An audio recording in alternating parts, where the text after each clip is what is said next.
Hello दोस्तों, तो आपका स्वागत है आपके अपने चैनल टेक्निकल स्टडी पॉइंट पे। और इस वीडियो में देखेंगे हम जो गेल का इलेक्ट्रीशियन का जो है एग्ज़ाम हुआ था 2024 के अंदर। और उसके अंदर जो आपका एग्ज़ाम हुआ था उसका बेसिकली हम क्वेश्चन पेपर देखेंगे, जिसमें आपके टोटल क्वेश्चन जो है 100 क्वेश्चन है। और टोटल मार्क्स जैसे 100 मार्क्स का नेगेटिव मार्किंग है, इसमें ये चीज़ें हो रखी थी, टाइम दे रखा था, वो सारा कुछ तो है। जब नया वैकेंसी आएगा 2024 में आया तो ये हो सकता है कि इस ईयर के एंड में या नेक्स्ट ईयर हो सकता है आ जाए, है ना। मोस्टली चांसेस है, पर देखिए अब आता है तो बढ़िया बात है। तो इसके अंदर जो होता है ना टॉपिक्स, देखो जो क्वेश्चन आपको दिखेंगे ना, तो इसमें आपका बेसिक इलेक्ट्रिकल के क्वेश्चन जो है ना 20 से 25% क्वेश्चन दिखेंगे। इलेक्ट्रिकल मशीन जिसमें आपका ट्रांसफार्मर हो गया, मोटर हो गया, जनरेटर हो गया, उसके अंदर से भी 20% मतलब मान के चलो 100 में से 20 क्वेश्चन लगभग आपको देखने को मिल जाएंगे। मेजरमेंट का जो है यहाँ से 10 क्वेश्चन आप मान लो लगभग है ना। नेटवर्क थ्योरी जैसे ओम्स लॉ हो गया, किरचॉफ्स लॉ हो गया, मतलब करंट लॉ, वोल्टेज लॉ, इससे आपके 10 क्वेश्चन लगभग 8-10 क्वेश्चन आ जाते हैं। पावर सिस्टम हो गया, प्रोटेक्शन, इसमें आ जाते हैं।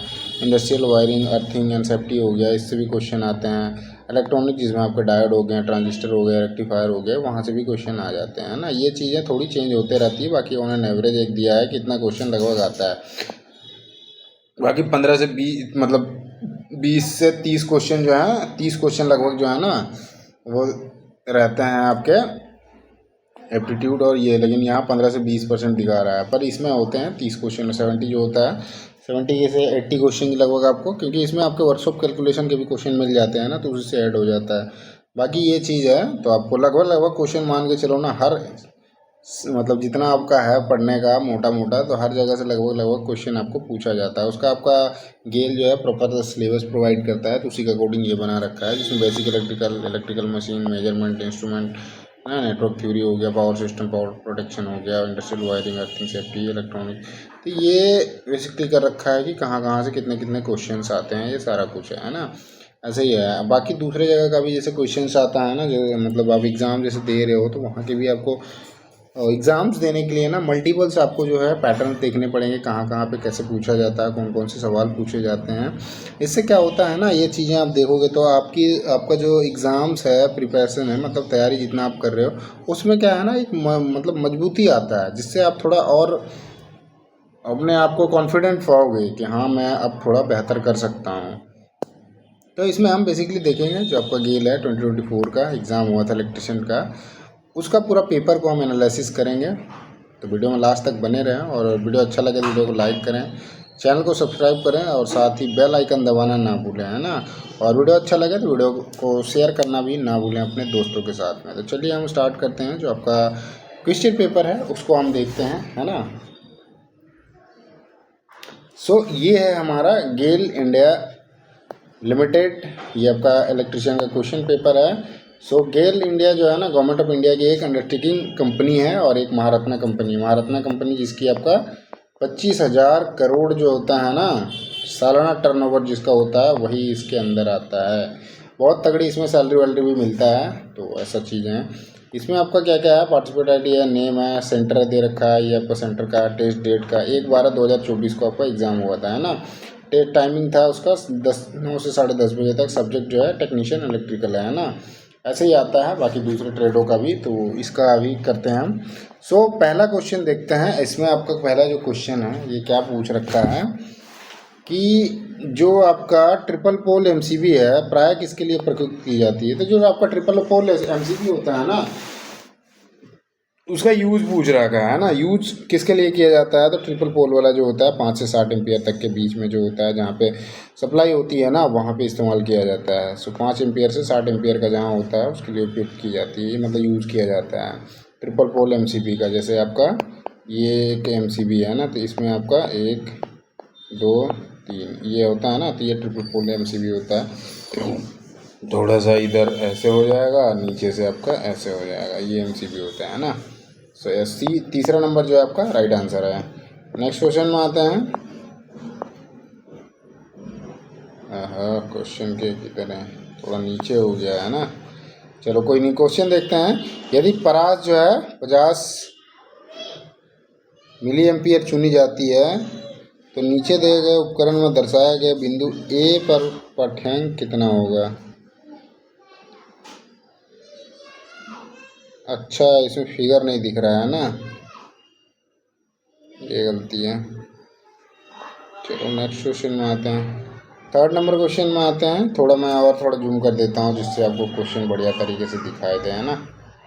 यस, तो this is third number question. यहाँ पे हम आते हैं तो यहाँ पे क्वेश्चन है, निम्नलिखित में से कौन सा उपकरण ऊर्जा मापने के लिए प्रयुक्त नहीं होता है। ऊर्जा को नहीं मापा जाता है। कौन से ऊर्जा, देखो आपका प्रेरण, इससे मापा जाता है, ऊर्जा मापी है, ये भी ऊर्जा मापी है।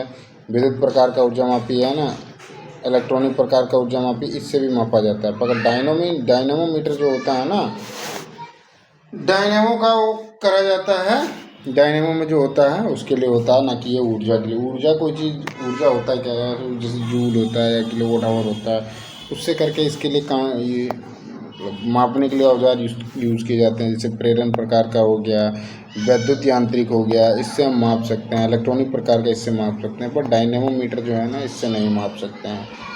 एक डायनेमो होता है ना जो कि आपका जनरेटर का होता है, तो उससे थोड़ी हम माप सकते हैं। सो आपका तीसरा जो है सही उत्तर है। नेक्स्ट क्वेश्चन में आते हैं 4 नंबर। इसमें आपका क्वेश्चन है कि किसी परिपथ में प्रतिरोध मापने के लिए किस उपकरण का उपयोग किया जाएगा। तो आपको रेजिस्टेंस मापना है, तो रेजिस्टेंस मापने के लिए हम किसका इस्तेमाल करेंगे उसके बारे में पूछ रहा है ना।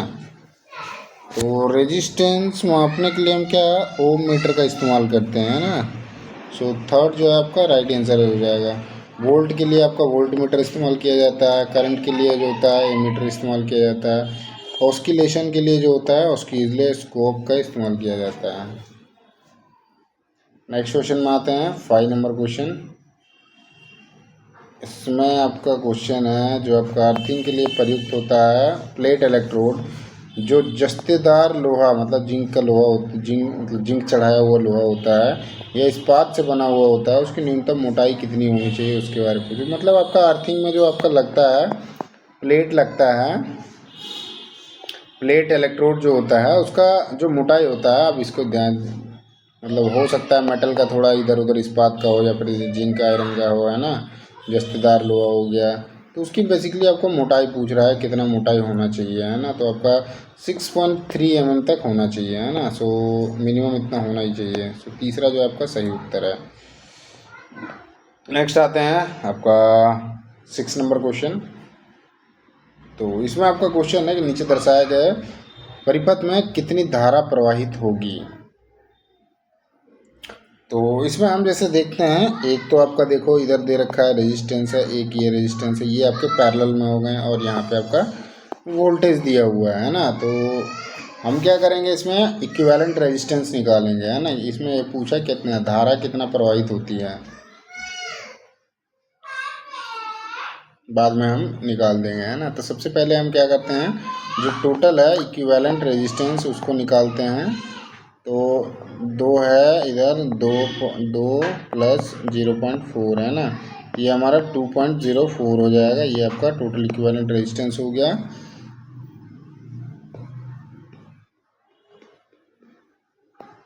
आर जो है हमारा इसमें जैसे किलो ओम्स में है ना, खाली ओम्स में निकालेंगे तो ये आपका 2400 आ जाएगा, 2400 ओम्स आ जाएगा, है ना।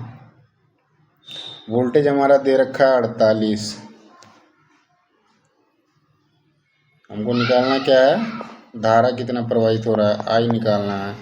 तो ओम्स लॉ के हिसाब से हम आते हैं, according to Ohm's law V is equal to I R होता है। V हमारा दिया हुआ है, R हमारा कितना निकल के आया, 2400 ओम्स निकल के आया, है ना। तो आई निकालना है तो V बाई R हो जाएगा। V हमारा कितना है, 48 वोल्ट है ना, 48/2400 हो जाएगा। अब इसको काटते हैं यदि, 24 दूनी 48, ये डबल ज़ीरो नीचे है तो डबल ज़ीरो ऊपर चला जाएगा, है ना, 0.02 ये आ जाएगा आपका करंट एम्पियर में, है ना, 0.02 एम्पियर आ जाएगा। ये सेकंड जो है आपका राइट आंसर हो जाएगा। नेक्स्ट क्वेश्चन में आते हैं 7 नंबर क्वेश्चन। इसमें आपका क्वेश्चन है कि मोल्डेड केस सर्किट ब्रेकर, ये मिनिएचर सर्किट, सॉरी MCCB है ना, मोल्डेड केस सर्किट ब्रेकर का मुख्य अनुप्रयोग क्या है। तब मेन यूज पूछ रहा है, जो आपका एमसीसीबी होता है उसका आता है ना।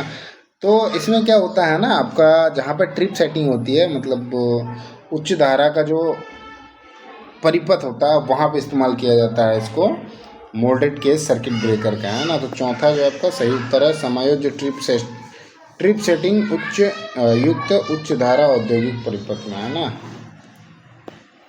ये बेसिकली हाई वोल्टेज जहाँ पे सप्लाई होता है ना, उससे जो आपके इक्विपमेंट डिवाइसेस लगे हैं वो डैमेज ना हो, उसके लिए लगे हुए होते हैं, है ना। सो चौथा जो आपका सही उत्तर है। नेक्स्ट क्वेश्चन में आते हैं, 8 नंबर क्वेश्चन। इसमें आपका क्वेश्चन है, प्रतिरोध के अत्यंत उच्च मान को मापने के लिए सामान्यतः किस उपकरण का उपयोग किया जाता है। तो आपका हाई जो ज़्यादा ओम्स का, मतलब आप ये समझो कि प्रतिरोध जो होता है ना, आपका जो रेजिस्टेंस होता है उसकी वैल्यू बहुत ज़्यादा है, तो उसको मेज़रमेंट करने के लिए जो उपकरण इस्तेमाल किया जाता है वो क्या होता है उसके बारे में पूछ रहा है ना। तो उसके लिए जो होता है मेगोमीटर करके होता है, इससे इस्तेमाल किया जाता है ना। ओम मीटर जो होता है ये आपका जहाँ पे कम होता है ना मेजरमेंट करने का रेजिस्टेंस का, वहाँ पे आपका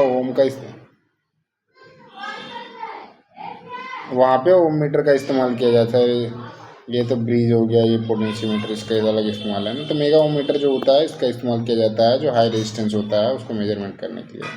चौथा जो आपका सही उत्तर है। नेक्स्ट आते हैं 9 नंबर क्वेश्चन, यहाँ पे देखते हैं। तो इसमें आपका क्वेश्चन है कि एकाधिक इलेक्ट्रोड वाली भू संपर्कन प्रणाली में प्रत्येक इलेक्ट्रोड की गहराई बढ़ाने से समग्र भू संपर्कन प्रतिरोध पर क्या प्रभाव पड़ेगा। जिसमें पूछा है कि जो आपका मतलब अर्थिंग में जो आपका इलेक्ट्रोड इस्तेमाल किया जाता है उसमें जो हर एक इलेक्ट्रोड की गहराई यदि हम बढ़ा देते हैं तो उसमें जो रेजिस्टेंस आएगा या रेजिस्टेंस जो होगा उसमें क्या होगा उसके बारे में पूछ रहा है। यदि हम अधिक गहराई देते हैं ना तो मिट्टी के साथ जो होता है अच्छे संपर्क के कारण जो होता है रेजिस्टेंस को जो होता है वो कम कर देता है ना। तो ये पूछा भी वही है कि क्या होता है यदि हम गहराई बढ़ा देते तो वही आपका रेजिस्टेंस जो है कम कर देगा, है ना। सो रेजिस्टेंस इसमें कम कर रहा है। पहला जो आपका सही उत्तर हो जाएगा, यह अधिक गहराई पर मृदा के साथ अच्छे संपर्क के कारण जो प्रतिरोध है उसको कम करता है, सारे प्रतिरोध समुद्र प्रतिरोध को कम करता है। तो पहला जो आपका सही उत्तर है। नेक्स्ट क्वेश्चन में आते हैं।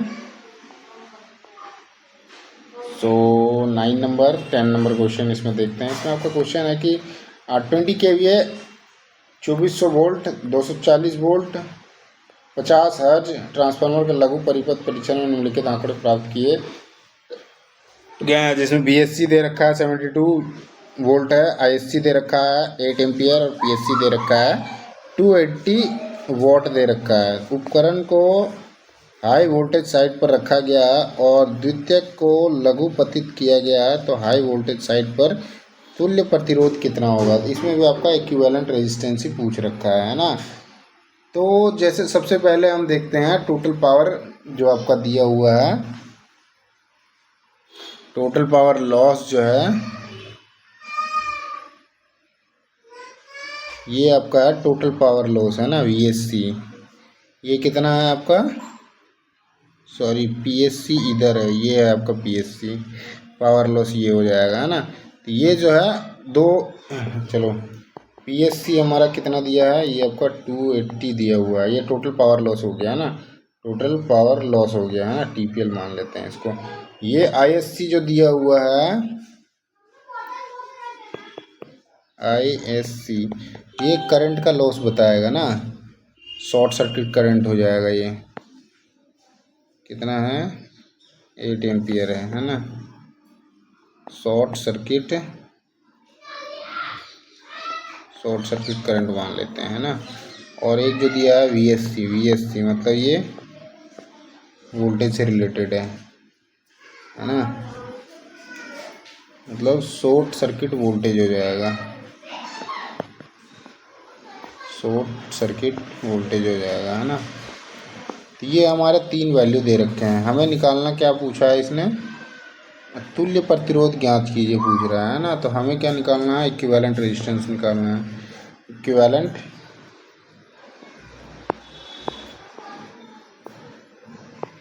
Resistance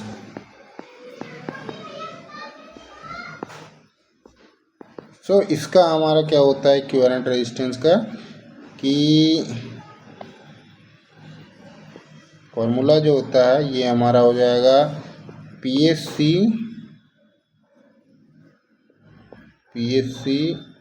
is equals to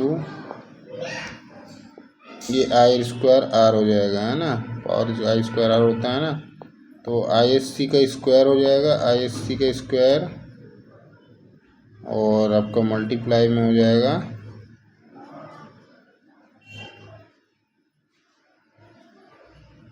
voltage तो आ नहीं रहा है इसमें, आई एस सी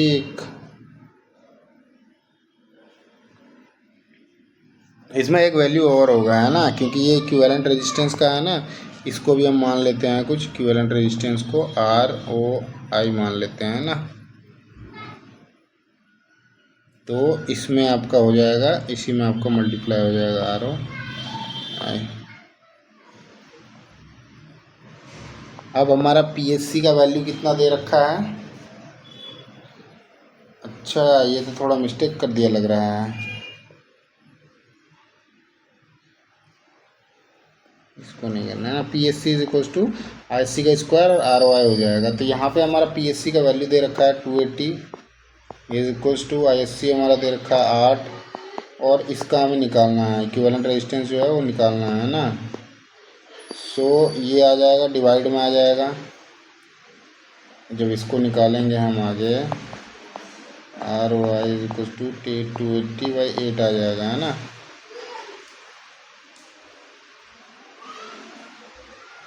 ये स्क्वायर में है ना, 8 का स्क्वायर है तो ये 64 हो जाएगा, ये स्क्वायर है ना 8 का स्क्वायर, ये 64 हो जाएगा।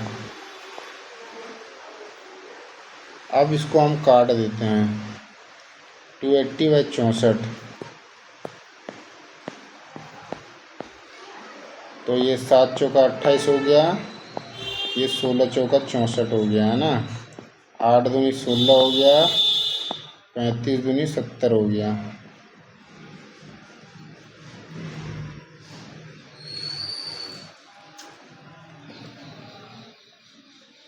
इसको काट देते हैं, 8 चौका 32, 3 8 तिया 24,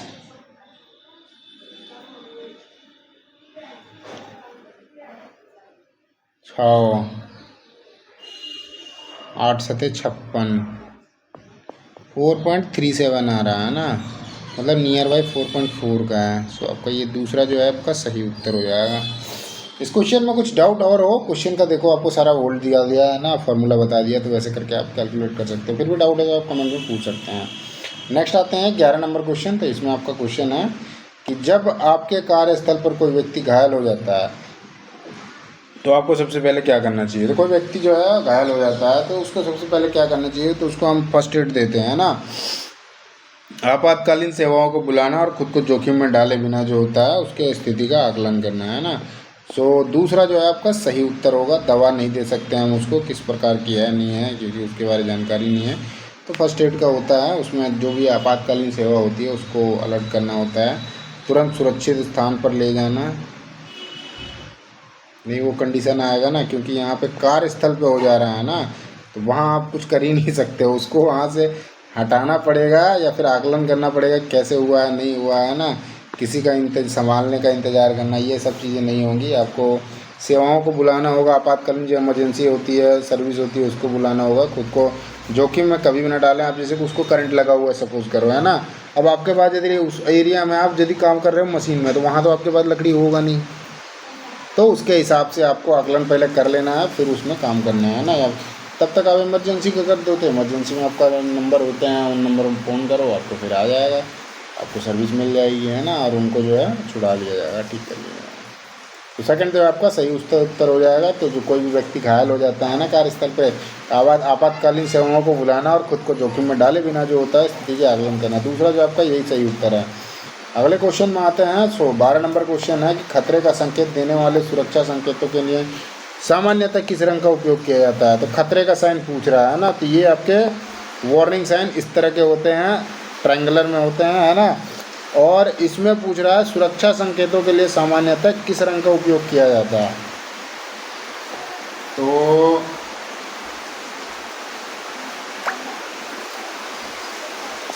तो इसमें जो होता है वो आपके लाल कलर होते हैं, है ना,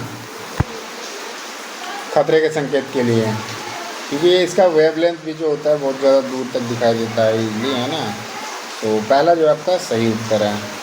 नेक्स्ट क्वेश्चन में आते हैं 13 नंबर क्वेश्चन। इसमें आपका क्वेश्चन है कि विद्युत प्रणाली में लाइन विद्युत रोधी का प्राथमिक उद्देश्य क्या है।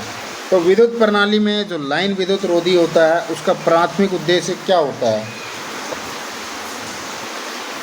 तो उसका जो प्राथमिक आपका उद्देश्य होता है वो चालकों को आलम देना और ग्रेनाइट से इंसुलेट रखना है, सॉरी ग्राउंड से जो होता है ग्राउंड से इंसुलेट रखना है ना। तो पहला जो है आपका यही सही उत्तर है। नेक्स्ट क्वेश्चन में आते हैं 14 नंबर क्वेश्चन। इसमें आपका क्वेश्चन है कि वोल्टता मापी को अंशांकित करने हेतु निम्नलिखित में से कौन सी विधि सबसे उपयुक्त है। वोल्ट मीटर का बात कर रहा है। वोल्ट मीटर को जो होता है कहीं पे लगा रहे हो, मतलब अंश का अंशांकित कर रहे हो, तो उसमें कौन सी विधि सबसे ज़्यादा उपयुक्त होती है। तो विभव मापी विधि का जो होता है उपयोग करना चाहिए। वोल्ट मीटर क्या होता है आपका वोल्टेज को जो होता है मेजरमेंट करने का उपयोग करता है ना। तो वही चीज़ का उसी विधि में उपयोग करना है जिससे वो मेजरमेंट ले सके। तीसरा जो आपका सही उत्तर है। तो 14 नंबर क्वेश्चन हो गया। 15 नंबर क्वेश्चन में आते हैं। सो ये है आपका 15 नंबर क्वेश्चन, है ना। तो इसमें जो वैल्यूज़ दे रखे हैं उसके में देखते हैं कि एक प्रतिरोध विद्युत परिपथ में एक किसी प्रतिरोधक पर वोल्टता 10 वोल्ट है और प्रतिरोधक से प्रवाहित धारा जो दे रखा है 2 एम्पियर है ना। प्रतिरोधक द्वारा क्षयित शक्ति ज्ञात कीजिए। तो ये आपका पावर निकालना है ना। वोल्ट दिया हुआ है 10 वोल्ट है ना। आई दिया हुआ है करंट जो है 2 एम्पियर है और पी निकालना है। तो इसका जो फार्मूला होता है P is to V into I होता है ना। तो दोनों को मल्टीप्लाई कर दो 10 गुने 2 बराबर 20 और ये वोल्ट है और ये एम्पियर है तो वाट में चेंज हो जाएगा तो 20 वाट हो जाएगा, है ना। तीसरा जो आपका सही उत्तर है। नेक्स्ट क्वेश्चन में आते हैं 16 नंबर। तो इसमें आपका क्वेश्चन है कि निम्नलिखित में से कौन सा कारक किसी तार के प्रतिरोध को प्रभावित नहीं करता है। तो इसमें से कारक दे रखा है, 4 ऑप्शन है, उसमें से पूछ रहा है कौन है जो कि आपका किसी तार का जो रेजिस्टेंस होता है उसको प्रभावित नहीं करता है। तो उसका जो कलर होता है ना रोधन का, उससे कोई फ़र्क नहीं पड़ता है ना, वो आपका रेजिस्टेंस को प्रभावित नहीं करती है। बाकी तार का मटेरियल बेसिकली करता है, क्योंकि कनेक्टर जो होता है ना हर मटेरियल का अलग कनेक्टिविटी अलग अलग होती है। तार की लंबाई में आपका लंबाई में चेंज हो जाएगा। अनुप्रस्थ काट का जो क्षेत्रफल है उससे भी हो जाएगा, है ना। नेक्स्ट क्वेश्चन में आते हैं 17 नंबर क्वेश्चन। तो इसमें आपका क्वेश्चन है 11 kVA 440 वोल्ट 100 kVA ट्रांसफार्मर में शून्य लोड पर द्वितीयक वोल्ट 420 वोल्ट है। पूर्ण लोड की स्थिति में शक्ति गुणक यदि दे रखा है 0.92 और वोल्टता 400 वोल्ट है। ट्रांसफार्मर का प्रतिशत वोल्टता नियमन कितना होगा। तो बेसिकली यहाँ में पूछ रहा है जो आपका ट्रांसफार्मर का है ना प्रतिशत वोल्टता नियमन कितना होगा। यहाँ द्वितीयक वोल्टता दे रखा है 420, कितने लोड पे है 0 लोड पे है, और शक्ति गुणांक जब इतना होता है तो 400 वोल्ट होता है ना। और ये ट्रांसफार्मर जो है 100 kVA का है।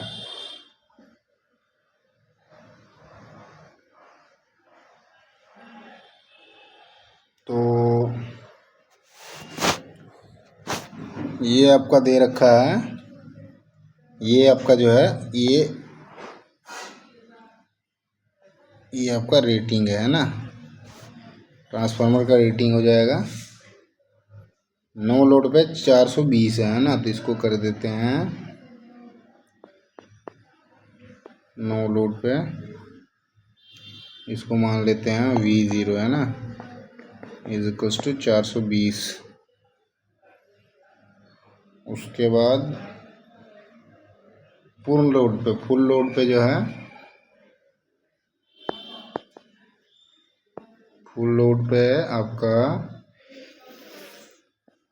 VFL कर देते हैं इज इक्वल्स टू 400 और इसमें आपका पावर फैक्टर दिया हुआ है 0.92 है ना, पावर फैक्टर जो है वो आपका 0.92 है। इसमें आपका परसेंटेज ऑफ वोल्टेज पूछा है ना, प्रतिशत वोल्टता नियमन कितना है। तो इसमें हम परसेंटेज ऑफ वोल्टेज रेगुलेशन का करते हैं फुल लोड पे पहले, फिर हाफ लोड पे करेंगे। तो इसमें पूछा कितना है,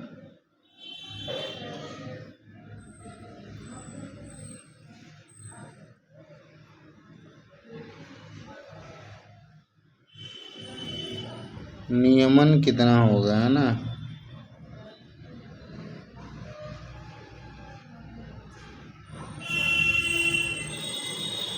नियमन कितना होगा, तो ये आपका शून्य लोड में पूछ रखा है। तो ये तो हमारे हो गए हैं जो वैल्यू दे रखा है ऑलरेडी, है ना। अब हमारा जो परसेंटेज निकालना है, परसेंटेज ऑफ वोल्टेज रेगुलेशन, है ना। ये क्या करते हैं, नो लोड में निकालते हैं ना, क्योंकि इसमें नियमन का कितना होगा, नियमन पूछ रखा है ना, तो नो लोड पे निकालते हैं, नो लोड। तो इसमें आपका नो लोड में क्या हो जाएगा, नो लोड का वैल्यू है 420। इसका फॉर्मूला लिख देता हूँ कि V0 माइनस जो हो जाएगा माइनस V फुल लोड हो जाएगा, अपोन में हो जाएगा आपका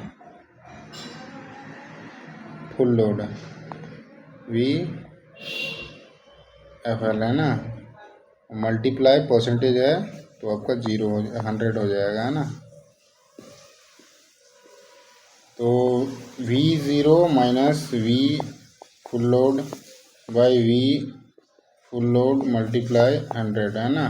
अब ये हमारा कितना है, 420 है, 420 लिख देते हैं, माइनस ये हमारा कितना है 400, ये 400 हो जाएगा, ये कितना है 400, परसेंटेज के लिए 100 से मल्टीप्लाई कर देते हैं।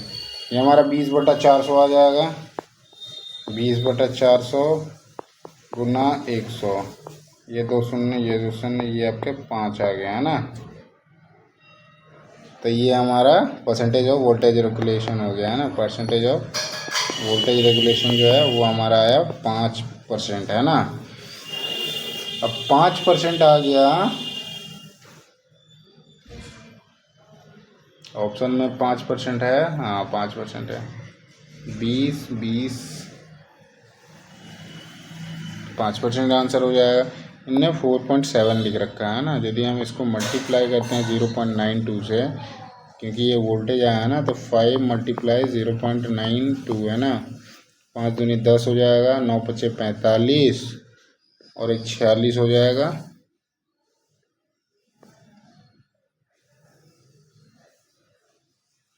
फोर 4.6 आ रहा है ना, 4.6 है नहीं, तो अप्रोक्सीमेट 4.7 हो जाएगा ना। सो पहला जो आपका सही उत्तर हो जाएगा। नेक्स्ट क्वेश्चन में आता है 18 नंबर क्वेश्चन। इसमें आपका क्वेश्चन है, नीचे दी गई आकृति में 6 ओम का तुल्य प्रतिरोध प्राप्त करने के लिए 10 ओम के साथ कितना प्रतिरोध समांतर क्रम में जोड़ा जाना चाहिए। तो 6 ओम का तुल्य प्रतिरोध जो है प्राप्त करने के लिए, मतलब यहाँ पे हम कितना होगा उसके बारे में पूछ रहा है, कि मतलब 10 के साथ कितना मिलाएं कि 6 जो है आपका तुल्य प्रतिरोध आएगा। तो उसके लिए हम क्या करेंगे, तुल्य मतलब आपका इक्विवेलेंट पूछ रहा है, इक्विवेलेंट रेजिस्टेंस पूछ रहा है। तो इक्विवेलेंट रेजिस्टेंस निकालते हैं हम, 1/R, एक आपका दिया हुआ है 10,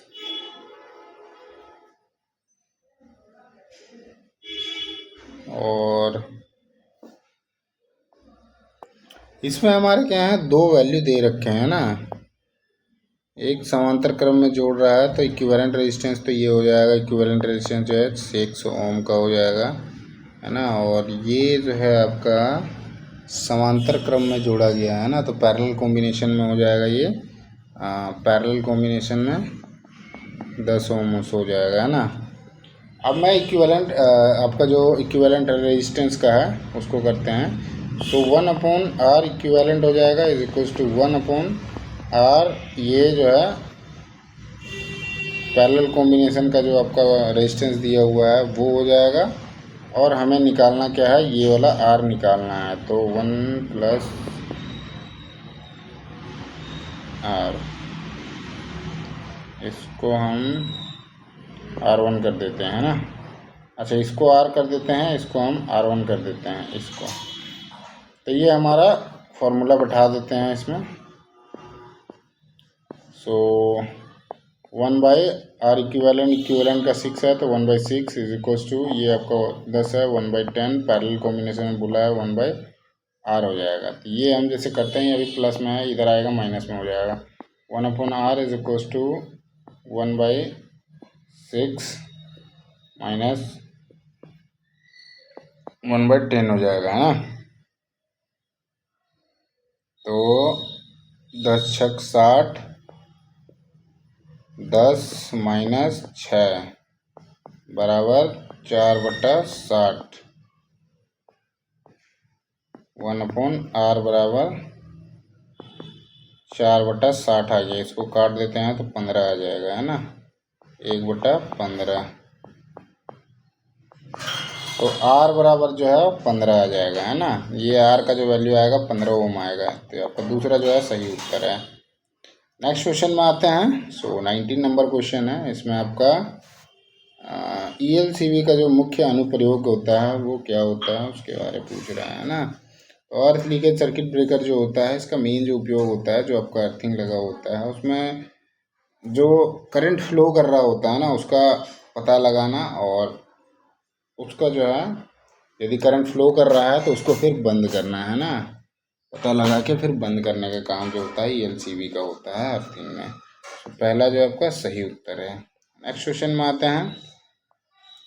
20 नंबर क्वेश्चन। इसमें आपका क्वेश्चन है, निम्नलिखित में से कौन सा एक अच्छा सूचालक है। चारों ऑप्शन दे रखे हैं। इसमें से देखो, पहली बात तो ये भी सूचालक है, ये नहीं है, थोड़ा बहुत इसमें आता है, पर इसमें से जो है आपका एल्यूमिनियम जो है सबसे बढ़िया हो जाएगा, है ना, इन चार ऑप्शन में से। ये तो है ही नहीं, PVC में नहीं होता है ना, कांच में भी नहीं होता है, इन दोनों में होता है थोड़ा बहुत। इसमें सिलिकॉन में भी नहीं होता है ना, सिलिकॉन में भी नहीं होता है। एल्यूमिनियम में होता है। तो तीसरा जो आपका सही उत्तर है।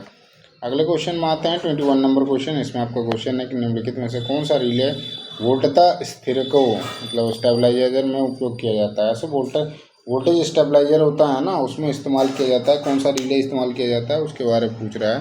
तो वोल्टेज का है, तो वोल्टेज रिले ही इस्तेमाल किया जाएगा, है ना, वोल्टेज सेंसिंग रिले ही इस्तेमाल किया जाता है। तो दूसरा जो है आपका सही उत्तर है। नेक्स्ट क्वेश्चन में आते हैं। 22 नंबर क्वेश्चन में। इसमें आपका क्वेश्चन है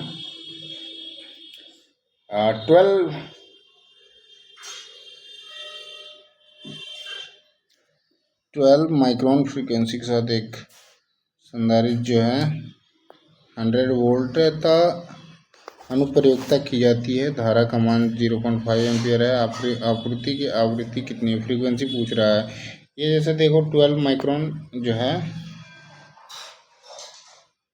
फ्रीक्वेंसी, ये तो नहीं है, फराडे लिख जाएगा, ये μF है ना। चलो कोई नहीं, इसका आपको वैल्यू समझाता हूँ अभी, है ना।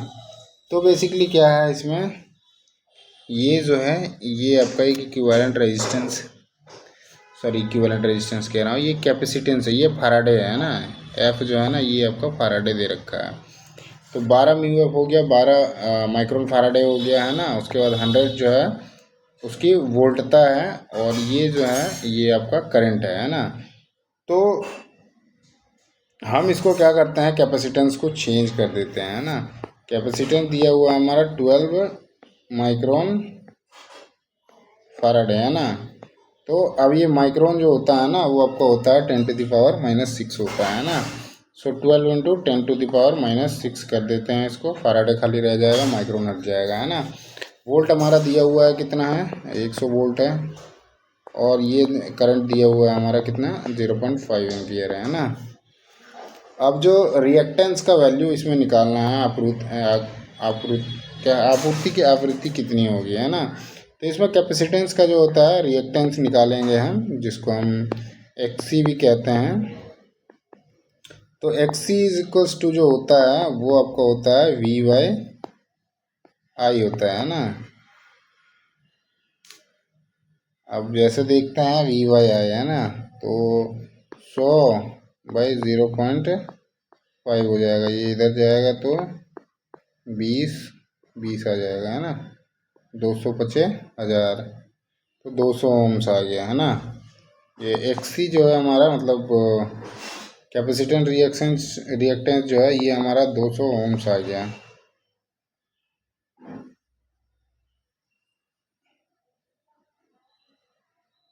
अब हम क्या करेंगे, परसेंटेज के साथ में करेंगे, जिससे हमारा जो है फ्रीक्वेंसी निकल के आएगा, है ना। तो एक और फार्मूला इसी में होता है एक्सी का, जो आपका कैपेसिटेंस रिएक्टेंस होता है, इसी में एक और फार्मूला होता है जिसमें वो X equals to 1/2 F C होता है ना। तो 2 का 2 रख देंगे इसको हम, 1/2 पाई का वैल्यू हम 3.14 रखेंगे, बाद में हम करते हैं इसको, पाई रहने देते हैं फिलहाल। ये हमारा एफ सी जो है ये हमारा ये कैपेसिटेंस वाला दे रखा है ना यहाँ पे, तो इसको हम इस्तेमाल कर देते हैं कैपेसिटेंस रिएक्शन। 12 इंटू 10⁻⁻6 है ना। तो 12 दूना 24,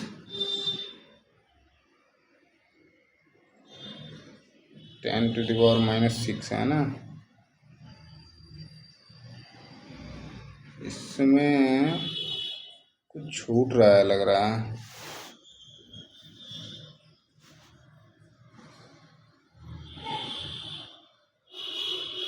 ये आपका सी का है ना, और एक ये भी लिख रखा है ना सी का, ये कैपेसिटेंस रिएक्शन 2 इंटू 2 पाई कर देते हैं, 200 हो जाएगा, मल्टीप्लाई वो आपका 12 इंटू 10⁻⁻6 हो जाएगा। इसको साफ करके लिख देता हूँ।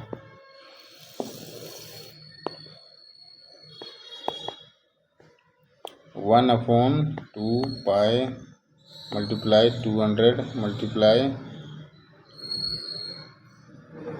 12 इंटू 10⁻⁻6 है ना। तो यहाँ 2 है, यहाँ 6 है, ऊपर जाएगा 6, ये प्लस में हो जाएगा तो कट जाएगा ये, तो इसको ऊपर ले ही जाते हैं ना, और इसको काट देता हूँ तो ऊपर जाएगा तो 4 रह जाएगा, है ना। 10 1 2 3 4 2 जो है इसके साथ कट गए, है ना।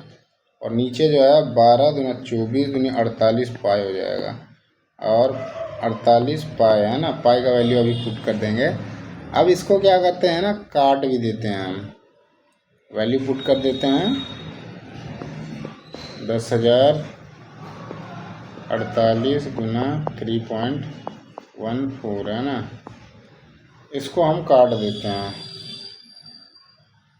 तो ये आपका हो जाएगा 12 चौका 48, 25 चौका 100 है ना। ये 3 चौका 12, 25 चौका 100 है ना। 4 छक 24, एक रह गया, 4 दूनी 8, 2 रह गया, 4 बचे 20, 3 से भी शायद कट जाएगा ये। 3 दूनी 6, 3 8 24, एक रह गया है ना, 3 3 9, 283, इससे काटेंगे 3 है ना, 283, 21 से ज़्यादा आ रहा है, 2 3 6, 208 आएगा, है ना, 208 पॉइंट समथिंग आएगा 3, इससे इसको काटेंगे तो आपको 66.3 आ जाएगा, है ना। तो पहला जो है यही आपका सही उत्तर है। तो इसमें आपका क्या क्या करना है, वैल्यू जो दे रखा है ये आपका कैपेसिटेंस का वैल्यू दे रखा है ना, ये वोल्ट दे रखा है, ये आपका आपका करंट दे रखा है। फार्मूला जो है 2 इस्तेमाल करने हैं, है ना। एक्सी का 2 फार्मूला, एक आपका हो जाएगा कि V/I का इस्तेमाल करोगे, जिससे यहाँ का वैल्यू निकल के आ जाएगा टिपका। एक और फार्मूला होता है जिसमें आपका 1/2 पाई, और इसका जो वैल्यू आएगा, इसका वैल्यू यहाँ पे आप लगाओगे एक्स सी लिख देता हूँ, एक्स सी और एफ सी, ये आपका पूरा फॉर्मूला आएगा दूसरे वाले में, है ना। ये फर्स्ट हो जाएगा, ये सेकंड हो जाएगा, दो फॉर्मूले इस्तेमाल होंगे इसमें, तब जाके फाइनली आपका जो है फ्रीक्वेंसी जो है आ जाएगा। नेक्स्ट क्वेश्चन में आता है। 23 नंबर क्वेश्चन है। इसमें आपका क्वेश्चन है कि डीसी शंट मोटर का प्रवर्तन बल जो है आघूर्ण पूर्ण लोड बल आघूर्ण होता है, एक खाली स्थान दे रहा है। तो इसका कंपैरिजन पूछ रहा है कि डीसी शंट मोटर में जो होता है आपका प्रवर्तन बल आघूर्ण जो होता है फुल लोड में बल आघूर्ण जो होता है वो कितना होता है, तो 1.5 टाइम मल्टीप्लाई मतलब 1.5 टाइम होता है ना। तो किसका होता है,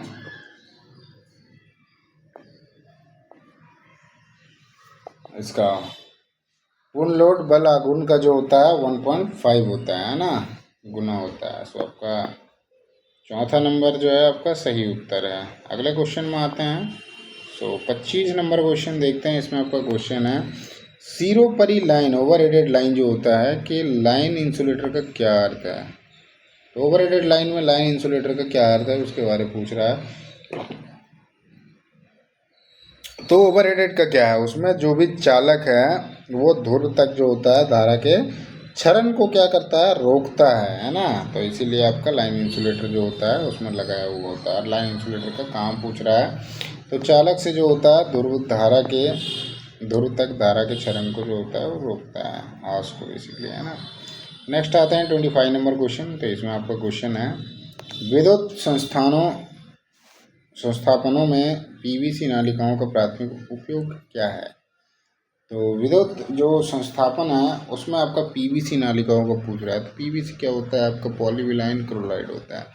इसका नालिका जो होता है उसका प्राइमरी यूज़ पूछ रहा है, प्राइमरी यूज क्या होता है। तो तारों के लिए क्या करता है, एक तो पहले आपका प्रोटेक्शन देता है, इंसुलेशन देता है, और साथ ही साथ जो होता है पथ निर्माण पथ जो होता है वो निर्धारित भी करता है ना।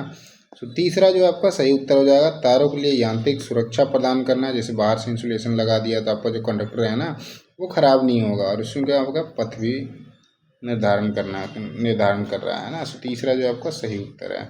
नेक्स्ट क्वेश्चन में आते हैं।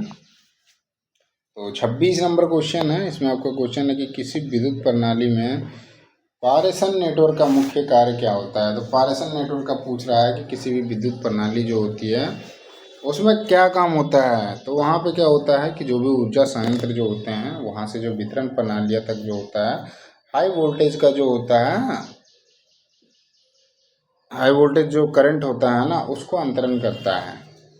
तीसरा जो है आपका सही उत्तर हो जाएगा। विद्युत प्रणाली में जो होता है पारेषण नेटवर्क जो होता है उसका मेन वो काम यही होता है कि जो भी ऊर्जा संयंत्र जो पावर प्लांट है वहाँ से वितरण प्रणालियों तक जहाँ अलग अलग जहाँ पहुँचाना है, तो हाई वोल्टेज में जो होता है विद्युत को पहुँचाने का काम करता है ना, या अंतरण हो गया बांटने का काम करता है। नेक्स्ट आते हैं 27 नंबर क्वेश्चन। तो इसमें आपका क्वेश्चन है कि विद्युत ऊर्जा को मापने के लिए किस मात्रक का उपयोग किया जाता है। तो विद्युत ऊर्जा को मापने के लिए आपका जूल का इस्तेमाल किया जाता है ना। चौथा जो है आपका सही उत्तर है। एम्पियर आपका करंट होता है, वोल्ट मीटर का वोल्ट होता है, रेजिस्टेंस का ओम होता है। नेक्स्ट आते हैं क्वेश्चन 28 नंबर क्वेश्चन। इसमें आपका क्वेश्चन है कि ट्रांसफार्मर के विपरीत परिपथ में परिपथ विपरीत परिपथ परीक्षण में जब उसका टेस्ट करते हैं तो कोर हानि का आकलन करने के लिए मुख्य रूप से कौन सा आपका प्राचल जो है मापा जाता है। तो ट्रांसफर के जब आपका विपरीत परिपथ परीक्षण करते हैं तो उसमें आपका जो होता है कोर में जो आपका लॉसेस होता है उस चीज़ को मेजरमेंट करने के लिए जो होता है कौन सा आपका इस्तेमाल किया जाता है उसके बारे में पूछ रहा है। 4 ऑप्शन दे रखे हैं।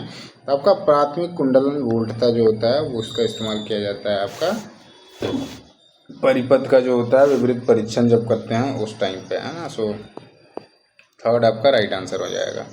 नेक्स्ट आते हैं 29 नंबर क्वेश्चन। तो इसमें आपका क्वेश्चन है अर्थ लीकेज सर्किट ब्रेकर जो होता है और किस और नाम से जाना जाता है इसके बारे में पूछ रहा है। उसको हम रेसिडुअल करंट सर्किट ब्रेकर भी बोलते हैं ना। दूसरा जो है आपका सही उत्तर है। नेक्स्ट क्वेश्चन में आते हैं 30 नंबर क्वेश्चन। तो इसमें आपका क्वेश्चन है यदि डीसी मोटर चालू नहीं हो पाती है तो इस समस्या के निवारण में प्रथम स्टेप क्या होगा। यदि हम डीसी मशीन जो है काम कर रहे हैं डीसी मशीन में, तो वो क्या होता है कि चालू नहीं हो पाती है, हम स्टार्ट करते हैं पर वो चालू नहीं हो रही है, तो इस समस्या का जो निवारण करने के लिए हम पहला स्टेप करेंगे वो क्या करेंगे। तो भैया डीसी मोटर क्यों नहीं चल रही है उसके पीछे पावर सप्लाई चेक करेंगे हम, पावर ये तो देखेंगे क्यों नहीं चल रही है, स्टार्ट क्यों नहीं हो रही है। उसके बाद ही दूसरी चीज़ों का जांच करेंगे। तो सबसे पहले हम जो उसका विद्युत आपूर्ति का जो कनेक्शन है उसको चेक करेंगे, कहीं कटा उटा तो नहीं है, इसको पावर ही ना मिल रहा हो, इसके कारण ना ऑन हो रहा हो, ये भी हो सकता है। क्योंकि ये सब चीज़ें जैसे आर्मेचर हो गया, ये इंटरनल चीज़ होगी, क्योंकि वहाँ वाइंडिंग होगी, वो तो बहुत बाद की बात है। गति मापना, ये तो घूमेगा तभी तो हम गति मापेंगे कि कितना है। ब्रशों को प्रतिस्थापित कर ये फ्लक्स बनाएगा तभी इलेक्ट्रोमैग्नेटिक, वो अंदर का चीज़ है ये, और ये तो अंदर की मशीन के अंदर मोटर के अंदर की चीज़ है। बाहर की चीज़ में क्या है, मोटी गति। अब घूमेगा तभी गति मापोगे भैया, अब सप्लाई ही नहीं है आपके पास तो कहाँ से करोगे, चलाओगे कहाँ से। तो सब सप्लाई का हम चेक करेंगे कहाँ पे कहीं कटा उटा तो नहीं है ना। तीसरा इसलिए आपका सही उत्तर है। अगले क्वेश्चन में आते हैं 31 नंबर क्वेश्चन। तो इसमें आपका क्वेश्चन है ट्रांसफार्मर प्रयुक्त संरक्षक टैंक, जो कंजर्वेटर टैंक का उद्देश्य क्या होता है। जो आपका ट्रांसफार्मर होता है ना, उसमें आपका एक कंजर्वेटर टैंक लगा हुआ होता है, तो उसका मेन उद्देश्य क्या होता है उसके बारे में पूछ रहा है। तो इसमें आपका ट्रांसफर का जो होता है तेल भरा जाता है ना, ट्रांसफार्मर में ऑयल भरी जाती है कूलिंग के लिए। तो कंजर्वेटर टैंक जो होता है ना, इसी में आपका ऑयल को डाला जाता है ना। तो पहला जो आपका सही उत्तर है। नेक्स्ट क्वेश्चन में आते हैं। सो IEEE जो है इंस्टीट्यूट ऑफ इलेक्ट्रिकल इंजीनियर्स के विनियमों के अनुसार प्रभावी भू संपर्कन प्रणाली के लिए बुनियादी आवश्यकता निम्नलिखित में से कौन सी है। 4 ऑप्शन दे रखा है। तो IEEE जो है इंस्टीट्यूट ऑफ इलेक्ट्रिकल इंजीनियर, उसमें एक मतलब मानक बना हुआ है। तो उसके हिसाब से जो आपका अर्थिंग होता है, अर्थिंग प्रणाली के लिए जो होता है एक बुनियादी आवश्यकता जो होती है वो क्या होती है उसके बारे में पूछ रहा है। तो भू संपर्क प्रणाली जो होती है उसमें आपका भूमि तक जो होता है कम प्रतिबाधा वाला पथ होना चाहिए। मतलब जहाँ तक आप पहुँचा रहे हो ना, अर्थिंग आप जहाँ पर लगाओगे वहाँ तक कोई भी ऐसी बाधाएं नहीं होनी चाहिए पहुँचने के लिए, है ना। तो ऐसा लिखा हुआ है, चौथे नंबर पर लिखा हुआ है। तो भू संपर्क प्रणाली में क्या है, भूमि तक जो होता है कम प्रतिबाधा, मतलब रुकावट उसको नहीं होना चाहिए पथ मतलब पहुँचने के लिए आपका, है ना। तो चौथा नंबर जो है सही उत्तर है। अगले क्वेश्चन में आते हैं 33 नंबर क्वेश्चन। तो इसमें आपका क्वेश्चन है एक ट्रांसफार्मर में निम्नलिखित में से कौन सा कैपेसिटेंस ग्रेडिंग बूसिंग का एक प्रकार नहीं है। तो ट्रांसफार्मर में पूछ रहा है ना, ट्रांसफार्मर में जो होता है कैपेसिटेंस ग्रेडिंग बूसिंग का एक प्रकार नहीं है। 4 ऑप्शन दे रखा है। तो इसमें से आपका रेजिन बॉन्डेड पेपर बूसिंग ये होता है, रेजिन इम्प्रेगनेटेड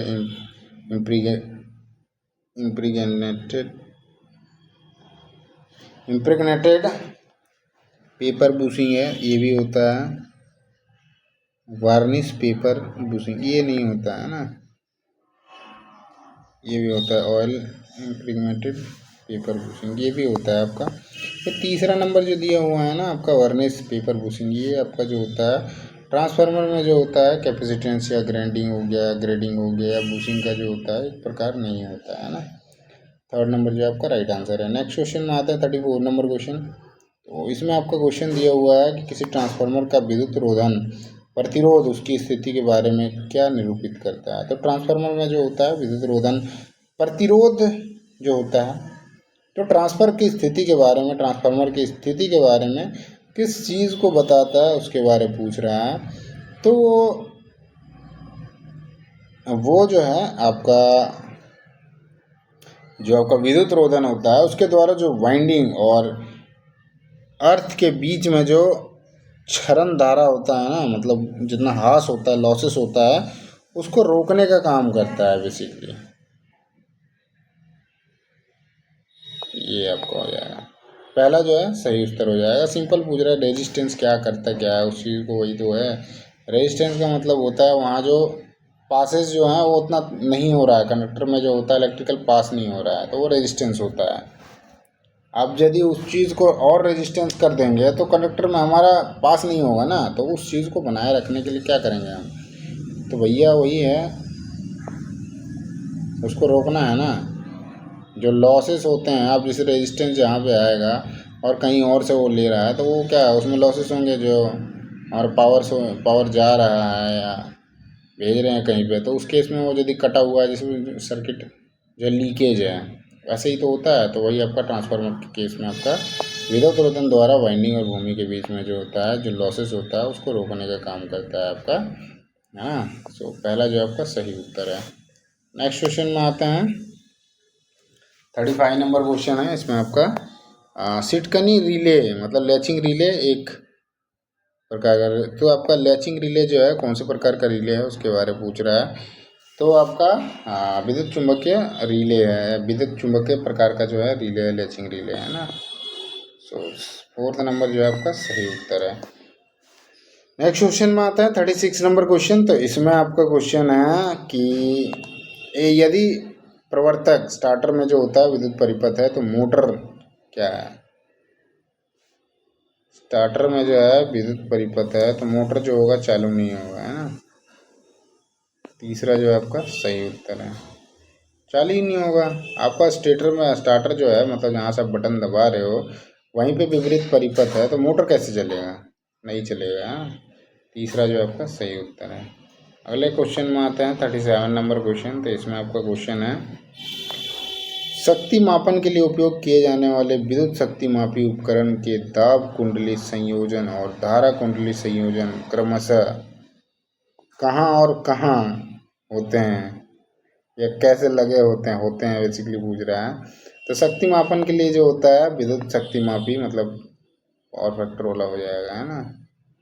विद्युत शक्ति मापी उपकरण जो है, और एक आपका दाब कुंडली संयोजन और धारा कुंडली संयोजन क्रमशः जो लगे होते हैं, एक आपका समांतर क्रम में होता है पहला, उसके बाद आपका श्रेणी क्रम में लगा होता है। सो पहला जो आपका सही उत्तर है। नेक्स्ट क्वेश्चन में आते हैं 38 नंबर क्वेश्चन। तो इसमें आपका क्वेश्चन है, एक डीसी जनरेटर का मूलभूत कार्य सिद्धांत क्या है। तो भैया जो आपका डीसी होता है ना, डीसी जनरेटर आपका फैराडे के लॉ पे, जो फैराडे का प्रेरण सिद्धांत है उसके हिसाब से वो काम करता है। तो पहला जो आपका सही उत्तर है। नेक्स्ट क्वेश्चन में आते हैं 39 नंबर क्वेश्चन। तो इसमें आपका क्वेश्चन है कि कर्मचारियों का सुरक्षित कार्य करना किस में सहायक होता है। तो कर्मचारियों के लिए जो होता है सुरक्षित कार्य करना किस में सहायक होता है, सुरक्षित कार्य करना किस में सहायक होता है। अच्छा, ये पूछ रहा है इम्पैक्ट के बारे, है ना।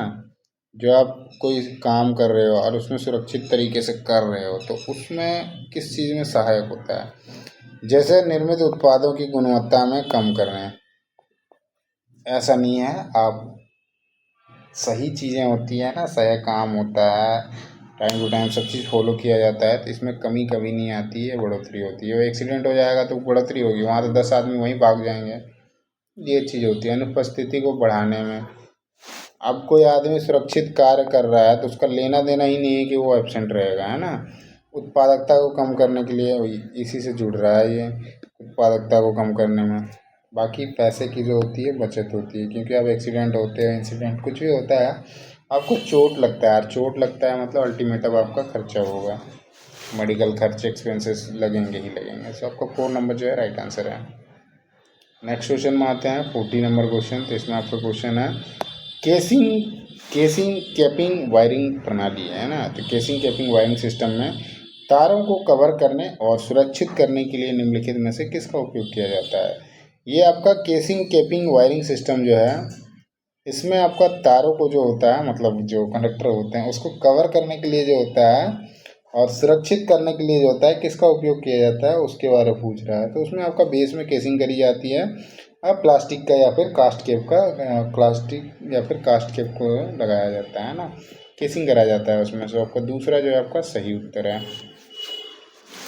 नेक्स्ट क्वेश्चन में आते हैं 41 नंबर क्वेश्चन। तो इसमें आपका क्वेश्चन है कि श्रमिकों के लिए निम्नलिखित में से कौन सा एक अच्छा व्यक्तिक सुरक्षा संदेश है। श्रमिक के लिए कह रहा है ना, अच्छा 4 ऑप्शन दे रखे हैं, तो इसमें से सबसे बढ़िया कौन सा है। छोटे मोटे खतरों को नज़रअंदाज करें, नहीं, छोटा हो या बड़ा हो नज़रअंदाज तो करना ही नहीं है, क्योंकि यही छोटा जो है ना वो बड़ा होता है।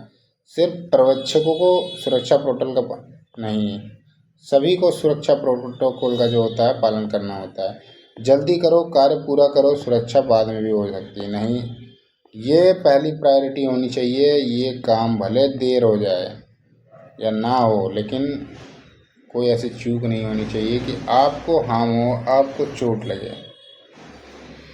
बाकी सुरक्षा सबकी उत्तरदायित्व है और सावधानी हमेशा रखें। तो चौथा जो है आपका सही उत्तर है। नेक्स्ट आते हैं 42 नंबर क्वेश्चन। तो इसमें आपका क्वेश्चन है कि निम्नलिखित में से क्या व्यक्तिगत सुरक्षा उपकरणों की श्रेणी में नहीं आता है? व्यक्तिगत सुरक्षा की श्रेणी में नहीं आता। 4 ऑप्शन दे रखे हैं। व्यक्तिगत सुरक्षा पर्सनल सेफ्टी के अंदर हेलमेट आता है, ग्लव्स आता है, ब्लैंकेट नहीं आता है, ये ओढ़ने वाली चीज़ है, ये नहीं आता है ना। बॉडी गार्ड जो है ये आता है। पर्सनल सेफ्टी में इनका हम इस्तेमाल करते हैं, ये ब्लैंकेट इस्तेमाल नहीं करते हैं। अरे भैया उसको लगाओगे तो खींच के ले जाएगा। नेक्स्ट आते हैं 33 नंबर, और सॉरी 33 कह रहा हूँ, 43 नंबर। तो आपका डीसी जनरेटर का अनुप्रयोग निम्नलिखित में से कौन सा है? तो आपका डीसी जनरेटर जो है उसमें से पूछ रहा है कि कौन सा जो है, 4 ऑप्शन दे रखे हैं, इनमें से कौन सा जो है उसका अनुप्रयोग है। मतलब प्रत्यावर्ती धारा उत्पादन करना। प्रत्यावर्ती नहीं होता है। डीसी वाला जो जनरेटर जो होता है ना, डायरेक्ट करंट करता है, फिर बाद में उसको चेंज किया जाता है एसी में। छोटी डीसी मोटरों को शक्ति प्रदान करता है, तो ये सही है। तीसरा है स्टेप डाउन वोल्ट था, नहीं, ये आपका ट्रांसफार्मर के द्वारा किया जाता है। एसी बैटरियों का आवेशन करना। बैटरी में एसी होता ही नहीं है, उसमें डीसी होता है ना। सो दूसरा जो आपका सही उत्तर है। नेक्स्ट क्वेश्चन में आते हैं 44 नंबर क्वेश्चन है। एमसीबी का फुल फॉर्म पूछ रखा है, पूर्ण रूप क्या है? तो एमसीबी आपका मिनिएचर सर्किट ब्रेकर होता है ना। तीसरा जो आपका सही उत्तर है। नेक्स्ट क्वेश्चन में आते हैं 45 नंबर क्वेश्चन में। इसमें आपका क्वेश्चन है कि फ्यूज के गलन गुणांक को किस रूप में परिभाषित किया जाता है? फ्यूजिंग फैक्टर है, फ्यूजिंग फैक्टर को किस रूप में परिभाषित किया जाता है? तो उसका आपका जो जहाँ पे वो मेल्टिंग पॉइंट होता है ना, मतलब मिनिमम न्यूनतम संलग्न धारा, जहाँ पे करंट उसका चल रहा होता है ना, और धारा रेटिंग के बीच का जो अनुपात होता है वो आपका फ्यूजिंग फैक्टर होता है। मतलब जैसे आपका जहाँ पे, जैसे ये आप एक करंट आप फ्लो करा रहे हैं ना, मान लिया जाए 100 एम्पियर दे रहे हो, अब उसी में जो होता है ना रेटिंग देना है। 100 एम्पियर तो दे दिया हमने, अब ये चलेगा कहाँ तक? 100 मतलब 1000 एम्पियर का पासिंग है, 1000 एम्पियर का लाइन है। अब हमने फ्यूज जो दे दिया 100 का, ना ना ना, ये नहीं देना। अब जैसे 1000 का है, 1000 से ज़्यादा जाएगा ना, तो हम इसके लिए 1000 में सेट करेंगे। इसके लिए हम एक टेम्परेचर सेट करेंगे। इससे ज़्यादा यदि जैसे ही आता है 1000 से ज़्यादा आता है, तो ये जो है ये हीट हो जाएगा और हीट होकर मेल्ट हो जाएगा। तो ये फ्यूजिंग फैक्टर पूछ रखा है। तो फ्यूजिंग फैक्टर में क्या होता है? न्यूनतम संलग्न धारा और धारा सेटिंग के बीच का जो अनुपात होता है वो आपका फ्यूजिंग फैक्टर होता है। तो चौथा जो आपका राइट आंसर होगा। 45 नंबर क्वेश्चन है पीएमएमसी, जो कि स्थायी चुंबक चल कुंडली है ना, उपकरण और चल आयरन उपकरण दोनों का उपयोग धारा मापने के लिए किया जाता है। किस स्थिति में पीएमएमसी उपकरण कोई विक्षेपण नहीं दर्शाएगा, लेकिन चल आयरन उपकरण उल्लेखनीय विक्षेपण दर्शाएगा? तो इसमें पूछा है कि जो आपका पीएमएमसी मतलब आपका जो स्थायी चुंबक चल कुंडली उपकरण है, इसमें आपका चल आयरन जो होता है उपकरण दोनों का उपयोग, चल का पीएमसी चल आयरन, ये दोनों का उपयोग करता है धारा मतलब करंट को मेजरमेंट करने के लिए। और किस स्थिति में होता है आपका पीएमएमसी उपकरण जो है कोई विक्षेपण नहीं दर्शाएगा। मतलब ये जो है कोई भी आपका फ्लक्चुएशन नहीं दिखाएगा, लेकिन चल आयरन जो है वो आपको विक्षेपण दिखाएगा। तो जब धारा जो होता है हाई फ्रीक्वेंसी वाली एसी वाली होती है ना, तो उस टाइम पे आपका चल आयरन जो होता है आपका विक्षेपण दर्शाएगा, है ना। तो दूसरा जो आपका सही उत्तर है, जब धारा हाई फ्रीक्वेंसी उच्च आवृत्ति वाली एसी धारा हो तब आपको विक्षेपण दिखेगा। सेकंड जो आपका राइट आंसर है। नेक्स्ट क्वेश्चन में आते हैं। ये 47 नंबर क्वेश्चन है ना, ये आपका ट्रांसफार्मर का है। तो इसमें क्या पूछा है? एक रेखा दे रखा है, निम्नलिखित प्रतीक का उपयोग के लिए किया जाता है। ये पूछ रहा है ये तो है ट्रांसफार्मर का है ना, तो इसमें पूछ रहा है किसके लिए है, ये डुप्लेक्स वाला होगा, ये है ना डुप्लेक्स ट्रांसफार्मर, द्विकुंडली है ना, डुअल कोर ट्रांसफार्मर हो जाएगा, द्विकुंडली ट्रांसफार्मर है ये जो दिखा रहा है द्विकुंडली ट्रांसफार्मर है।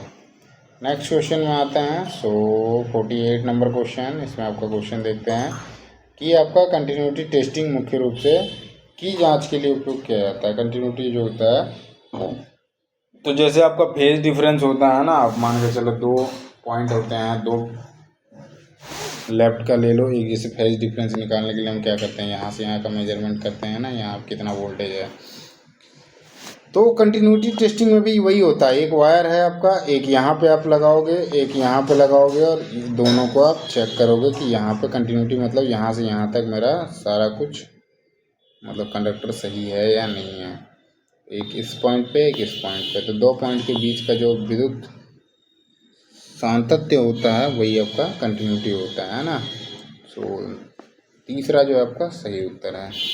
अगले क्वेश्चन में आते हैं 49 नंबर क्वेश्चन। तो इसमें आपका क्वेश्चन है, निम्नलिखित में से किस प्रकार के परिपथ में प्रतिरोधक एकल पथ में व्यवस्थित होते हैं।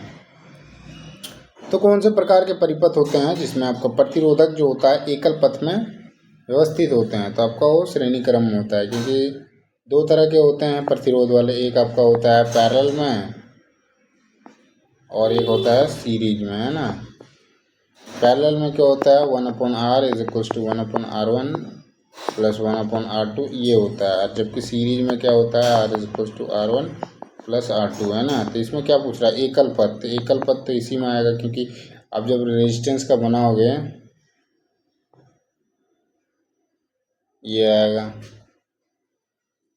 ऐसे ही आएगा ना, ये आएगा, ये सीरीज में आएगा, एक ही पथ है। लेकिन आप यदि पैरेलल में जाते हो ना, ये इधर आएगा, ये इधर आएगा, यहाँ आएगा, यहाँ एक है, एक यहाँ है, एक यहाँ पे लगा हुआ है, ये आपका पैरेलल में होता है, एक ही पथ में आपका सीरीज में होता है ना। तो दूसरा जो आपका सही उत्तर हो जाएगा। अगले क्वेश्चन में आते हैं 50 नंबर क्वेश्चन। तो इसमें आपका क्वेश्चन है, अर्थ रेजिस्टेंस टेस्टर का जो उपयोग होता है किसके मापन के लिए उपयोग किया जाता है। अर्थ रेजिस्टेंस टेस्टर, नाम से ही पता चल रहा है आपको। तो जो भी आपका अर्थिंग होता है ना, उसके किसी 2 पॉइंट को 2 पॉइंट पे जैसे आपका कंटिन्यूटी टेस्ट करते हैं ना, उसी तरह से अर्थ रेजिस्टेंस टेस्टर में भी पता किया जाता है कि इसके बीच का कितना रेजिस्टेंस है। तो वही ये लिखा हुआ है कि भू संपर्क के किन्हीं 2 बिंदुओं के बीच का जो प्रतिरोध होता है उसको चेक करने के लिए हम अर्थ रेजिस्टेंस टेस्टर का उपयोग करते हैं। चौथा नंबर जो है राइट आंसर है। 51 नंबर क्वेश्चन में आते हैं। इसमें आपका क्वेश्चन है, निम्नलिखित में से कौन सी विधि सामान्यतः एमीटर की पारस बढ़ाने के लिए प्रयोग की जाती है। तो रेंज बढ़ाने के लिए जो होता है, एमीटर का जो रेंज बढ़ाना होता है, उसके लिए किस चीज़ का, कौन सी विधि का उपयोग किया जाता है। तो उसके लिए आपका शंट प्रतिरोधक जो होता है वो जोड़ा जाता है, जिससे एमीटर की जो होती है रेंज वो बढ़ाई जा सकती है। तीसरा जो आपका राइट आंसर होगा, एक शंट प्रतिरोधक जोड़ना। अगले क्वेश्चन में आते हैं 52 नंबर क्वेश्चन। तो इसमें आपका क्वेश्चन है, डिजिटल मल्टीमीटर का उपयोग करते हुए परिपथ में जो कंटिन्यूटी के लिए परीक्षण करते समय सटीक परिणाम सुनिश्चित करने के लिए निम्नलिखित में से कौन सा प्रक्रियात्मक चरण आवश्यक है। तो जब हम मल्टीमीटर से कंटिन्यूटी चेक करते हैं तो उस टाइम में उसको जो वैल्यू होती है ना, उसको मतलब डिफिनेट करने के लिए, सुनिश्चित करने के लिए जो होता है, हम कौन सी जो एक प्रक्रियात्मक जो चरण है वो कौन सा आवश्यक है। 4 ऑप्शन दे रखा है। तो इसमें से आप देखोगे जो आपका है सातत्य है ना। सातत्य क्या करते हैं, मोड का उपयोग करना और लीड को सही ढंग से कनेक्ट करना है। मतलब जब हम मल्टीमीटर का यूज़ करते हैं और कंटिन्यूटी चेक करते हैं तो उसमें क्या होता है कि एक साइड इस साइड, एक इस साइड, जैसे एक यहाँ पे लगाते हैं, दूसरा यहाँ पे लगाते हैं। तो ये जो हमारा लीड है ना, ये लीड सही ढंग से दोनों कनेक्शन में जो है लगे होने चाहिए, तब जाके आपका सही आता है। तो वही आपका है सातत्य मोड का उपयोग करना और लीड को सही ढंग से कनेक्ट करना। इससे हम कंटिन्यूटी चेक कर सकते हैं, इसमें हम सुनिश्चित भी कर सकते हैं, आधे आधा एरर आता है ना। तो चौथा जो आपका सही उत्तर है। नेक्स्ट आते हैं 53 नंबर क्वेश्चन। इसमें आपका क्वेश्चन है कि जल विद्युत संयंत्र जो हाइड्रो इलेक्ट्रिक वाला है, पावन संयंत्र में विद्युत उत्पादन के लिए प्राथमिक क्रियाविधि क्या है? तो हाइड्रो इलेक्ट्रिक जो होता है ना, जिसमें जैसे डैम हो गया आपका, उसमें जो करा जाता है डैम से जो पानी निकाल के, उससे हम हाइड्रो इलेक्ट्रिक का उसमें जनरेटर लगी होती है, टरबाइन लगी होती है, उसका पूछ रहा है ना। तो हम क्या करते हैं, टरबाइन में क्या होता है कि पानी का हम झोंका डालते हैं ना, फ्लो डालते हैं, उससे क्या है टरबाइन घूमती है, टरबाइन से जनरेटर वो कनेक्टेड होता है उसके हिसाब से, है ना। तो यहाँ पे वही है कि टरबाइन को चलाने वाले प्रवाहित जल की जो गतिज ऊर्जा है, मतलब जल क्या है उसमें हम पाइप के द्वारा डाल रहे हैं तो उसमें एक प्रेशर होता है ना, गतिज ऊर्जा होती है। तो वो क्या करता है, टरबाइन को घुमाता है और टरबाइन से एक शाफ्ट जो होती है वो आपका जनरेटर का लगा हुआ होता है, तो वहाँ से वो होता है। सो वही है, टरबाइन को चलाने के लिए जो होता है गतिज ऊर्जा की जो जल होती है, प्रवाहित जल होती है, फ्लो, उसको हम यूज़ करते हैं विद्युत उत्पादन के लिए, है ना। सो आपका पहला जो है सही उत्तर है। नेक्स्ट क्वेश्चन में आते हैं, 54 नंबर क्वेश्चन। इसमें आपका क्वेश्चन है, एक विद्युत उत्पादन केंद्र जनरेटर स्टेशन जो कोयले की ऊष्मा ऊर्जा को विद्युत ऊर्जा में रूपांतरित करता है कहलाता है। ये कह रहा है जो कोयले से हम विद्युत ऊर्जा उत्पादन करते हैं वो क्या कहलाता है, तो वो आपका ताप विद्युत संयंत्र होता है ना। सो पहला जो है आपका सही उत्तर हो जाएगा। ये आपका एनटीपीसी हो गया, यूपीआरवीएनएल का हो गया, ये सब चीज़ें ये जो है ऐसे करती है, कोयला लेती है, कोयला से आपका स्टीम बना है, कोयला और बॉयलर होता है वहाँ पे चलाया जाता है। बॉयलर में स्टीम होता है, ट्यूब्स बहुत सारे होते हैं, उसमें पानी होके गुजरता है और यहाँ से जो होता है कोयला जो डाला जाता है एकदम गैस के, मतलब बिल्कुल बारीक सा करके उसको जलाया जाता है। फिर यहाँ जो ट्यूब होती हैं गर्म होती है और ट्यूब में पानी होता है, तो ये भाप बन के फिर हाई प्रेशराइज होकर फिर टरबाइन को चलाया जाता है स्टीम से, है ना। तो मेन काम है कोयले का जो विद्युत ऊर्जा करते हैं उसमें तापीय विद्युत संयंत्र होता है। गैस टरबाइन में गैस का इस्तेमाल करते हैं। नाभिक में आपका जो न्यूक्लियर है उसका प्लूटोनियम और इसका एक और होता है जिसका इस्तेमाल किया जाता है नाभिक विद्युत संयंत्र में, और जल विद्युत में आपका जल का इस्तेमाल किया जाता है। नेक्स्ट क्वेश्चन में आते हैं 55 नंबर क्वेश्चन। तो इसमें आपका क्वेश्चन है कि विद्युत आघात से छाती पर चोट लगने पर व्यक्ति को क्या प्राथमिक उपचार देना चाहिए। अब क्या कह रहा है क्वेश्चन में कि जो इलेक्ट्रिक शॉक लगता है कहाँ पे, चेस्ट पे, तो प्राथमिक उपचार उसको हम कैसे देंगे उसके बारे में पूछ रहा है। तो प्राथमिक उपचार देने के लिए कुछ नहीं करना है आपको, एक चीज़ करना है, जो मुंह से मुंह जो होता है ना, मतलब माउथ टू माउथ करके उसको एयर दिया जाता है ना, सांस लेने के लिए, क्योंकि झटका लगता है ना तो बंदा शॉक में चला जाता है। और छाती पे ऐसे भी होता है कि शॉक लगाता है ना, तो वही आपका मुंह से मुंह में देना चाहिए, विधि का उपयोग करना चाहिए। सो सेकंड जो आपका राइट आंसर है।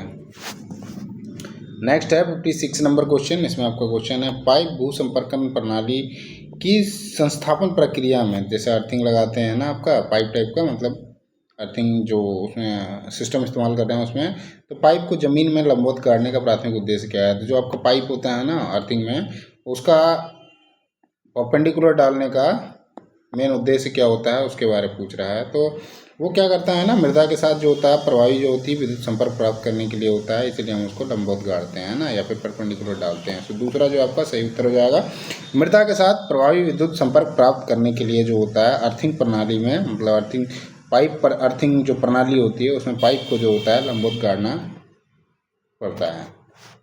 अगले क्वेश्चन में आते हैं।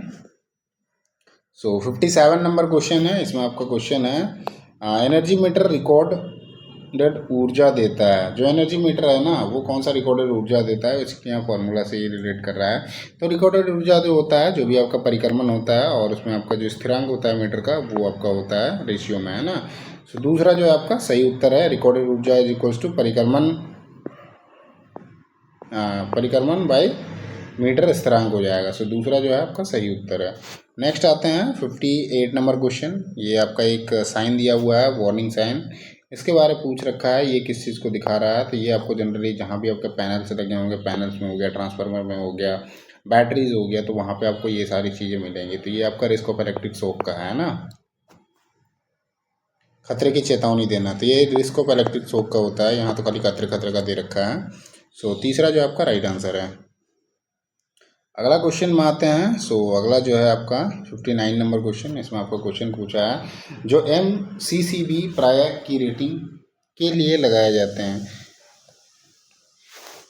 तो जो आपका MCCB है वो प्राय किस रेटिंग के लिए लगाया जाता है उसके बारे में पूछ रहा है, तो आपका 200 एम्पियर की रेटिंग पे लगाए जाते हैं, है ना। तो तीसरा जो आपका सही उत्तर है।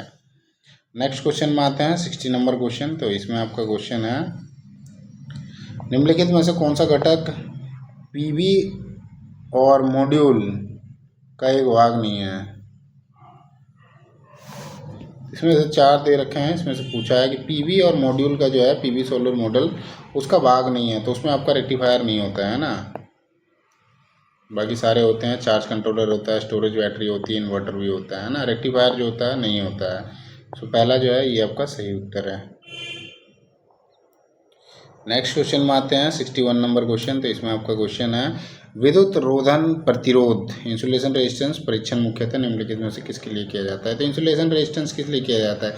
इंसुलेशन रेजिस्टेंस या इंसुलेशन का काम क्या है, विद्युत को रोकने का, तो उसी चीज़ को हम जांच करेंगे। तो यही आपका चौथा में दे रखा है, विद्युत रोधन के माध्यम से क्षरण धारा की जाँच करने के लिए जो होता है आपका इंसुलेशन रेजिस्टेंस चेक किया जाता है ना। चौथा आपका सही उत्तर है। अगले क्वेश्चन में आते हैं 62 नंबर क्वेश्चन। तो इसमें आपका है, किसी स्रोत की वोल्टता स्रोत के धनात्मक टर्मिनल को वोल्ट मीटर के कौन से टर्मिनल से जोड़ी जाती है।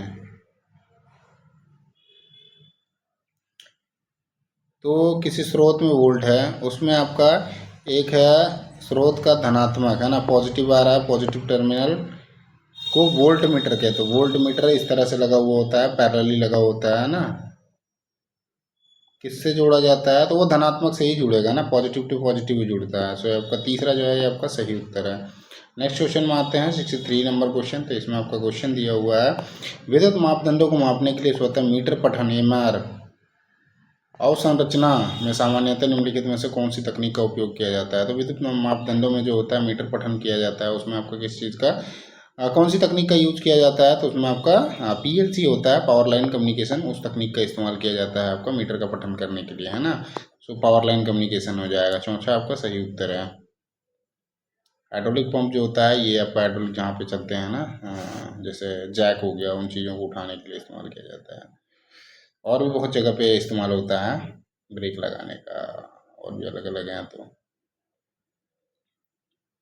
नेक्स्ट क्वेश्चन में आते हैं। 64 नंबर क्वेश्चन देखते हैं। इसमें आपका क्वेश्चन है, निम्नलिखित में से कौन सा DC जनित्र का एक प्रकार है। DC जनित्र का पूछ रहा है, तो जनरेटर ही हो जाएगा, है ना। जनरेटर में सारे जनरेटर हैं, तो DC जनरेटर का जो है ये सीरीज जनरेटर जो होता है ये आपका DC जनरेटर का एक टाइप होता है, बाकी ये नहीं होते हैं। सो आपका पहला जो है सही उत्तर है। अगले क्वेश्चन में आते हैं 65 नंबर क्वेश्चन। इसमें आपका क्वेश्चन है कि कार्यस्थल पर सुरक्षा क्यों महत्वपूर्ण है। तो कहीं भी हम कार्य करते हैं ना, वहाँ पे सुरक्षा इसलिए भी महत्वपूर्ण है, जिससे क्या होता है, हम जहाँ भी काम कर रहे हैं, हम यदि सुरक्षा नहीं लेंगे तो हमें चोट लग सकती है ना। चोट लगने के कारण क्या होगा, हम उस काम को छोड़ेंगे। अब छोड़ेंगे तो छोड़ने का प्रभाव क्या पड़ रहा है, जो भी हम कार्य को कर रहे हैं वो डिले होगा, वो काम होगा नहीं फिर, है ना। इसलिए हमको सबसे पहला जो प्राथमिक, इसमें नहीं पूछ रखा है लेकिन काम महत्वपूर्ण क्यों है, तो हम सबसे पहले क्या करते हैं कि सुरक्षा इसलिए लेते हैं ताकि हमें चोट ना लगे, और जो वहाँ का वातावरण बना हुआ है काम का वो बढ़िया बने रहे और काम जो है हम कर सकें, है ना। तो यही आपको पहले में दे रखा है, चोटों को रोकने और सुरक्षित कार्य वातावरण सुनिश्चित करने के लिए जो होता है सुरक्षा जो होता है वर्क प्लेस पे जरूरी होता है। सो पहला जो आपका राइट आंसर है। नेक्स्ट क्वेश्चन में आते हैं 66 नंबर क्वेश्चन। इसमें आपका क्वेश्चन है कि ताप विद्युत संयंत्र का मूल कार्य सिद्धांत क्या है। तो थर्मल संयंत्र जो होते हैं, ताप विद्युत संयंत्र, उसका मूल कार्य सिद्धांत क्या होता है। तो वही होता है आपका टरबाइन को चलाने के लिए जो होता है भाप का इस्तेमाल किया जाता है, जिससे जो आपको प्रोसेस पिछले में बताया था वही है। सो जनित्र से जुड़े टरबाइन को चलाने के लिए भाप का इस्तेमाल किया जाता है। देखो सबसे पहले बॉयलर आ गया, है ना, बॉयलर में आ गया, यहाँ पे जो होता है डाला जाता है ट्यूब्स के माध्यम से पानी, और यहीं पे जो होता है कोयले की जो होती है बुरादे फेंके जाते हैं, स्प्रे करा जाता है और उसको आग लगाया जाता है। यहाँ से क्या होता है, पानी भाप के रूप में परिवर्तित होता है, भाप से जाता है कहाँ, स्टीम टरबाइन में जाता है ना, इस तरह का बनता है, ये टरबाइन में जाएगा, है ना। अब ये टरबाइन में गया, अब यहाँ जो टरबाइन लगी है ब्लेडों में मारता है वो स्प्रे करता है, मतलब जो हाई प्रेशर से जाता है ना वो आपका ब्लेड को मारेगा। तो ब्लेड क्या है, घूमता है ना, वो रोटेट करता है तो यहाँ पे शाफ्ट भी घूमेगा, और शाफ्ट के साथ जो होता है वो जनरेटर लगा हुआ होता है ना। तो फिर यहाँ पे जनरेटर घूमेगा और यहीं से आपका फिर आर्मेचर का सिस्टम है, वहाँ पे फिर कैसे जो डायनेमो का चलता है तो उसके हिसाब से फिर ब्लेड आएगा, कटिंग करेगा, ईएमएफ जनरेट होगा, तो फिर वहाँ से आपका बिजली उत्पादन होगा, है ना। तो दूसरा जो आपका सही उत्तर है। नेक्स्ट आते हैं 67 नंबर क्वेश्चन। इसमें आपका थोड़ा सा न्यूमेरिकल टाइप का क्वेश्चन है। एक श्रेणी समांतर परिपथ में एक प्रतिरोध है, यदि प्रतिरोध जो है एक 4 ओम का है, दूसरा 6 ओम का है, समांतर क्रम में जुड़े हुए हैं, और यह संयोजन प्रतिरोध 3 के साथ श्रेणी क्रम में जुड़ा हुआ है। तो 1/4 plus 1/6 is equal to 6 4 24, 6 plus 4 मतलब 10/24 हो गया है ना। 1/r इज इक्वल टू, तो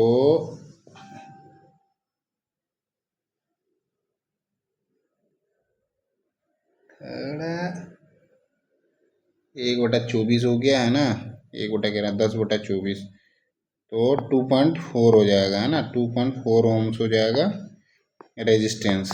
अब आगे क्या है, ये आ गया।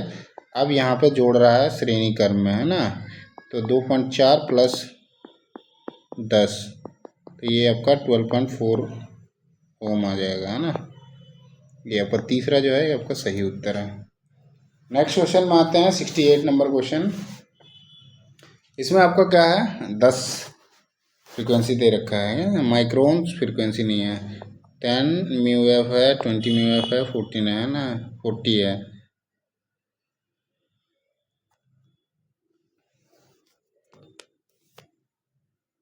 तो संधारित्र यहाँ जो जनरेटर है उसको 399 वोल्ट के ईएमएफ स्रोत से श्रेणी क्रम में जोड़ा जाता है, तुल्य धारिता कितनी होगी। करंट निकालने के लिए कह रहा है, ये वोल्ट दिया हुआ है, ये जो है आपका ये माइक्रोफराडे है ना, 10 माइक्रोफराडे, ये कैपेसिटेंस है ना, कैपेसिटेंस है, ये 3 वैल्यू दे रखे हैं कैपेसिटेंस के, है ना। और ये आपका वोल्टेज हो गया, ईएमएफ जनरेट कर रहा है तो श्रेणी क्रम में जोड़ा जाता है, तो इक्विवेलेंट जो है पूछ रहा है कितना होगा, है ना। तो इसको C1 मान लेते हैं, ये C1 C2 मान लेते हैं, और इसको जो है C3 मान लेते हैं ना। 3 हमारा कैपेसिटेंस निकल गया। अब ये सीरीज कॉम्बिनेशन में जुड़े हुए हैं ना, सीरीज कॉम्बिनेशन में जुड़े हुए हैं, मतलब ये आपका 1/C1 प्लस 1/C2 हो जाएगा प्लस 1/C3 हो जाएगा, है ना।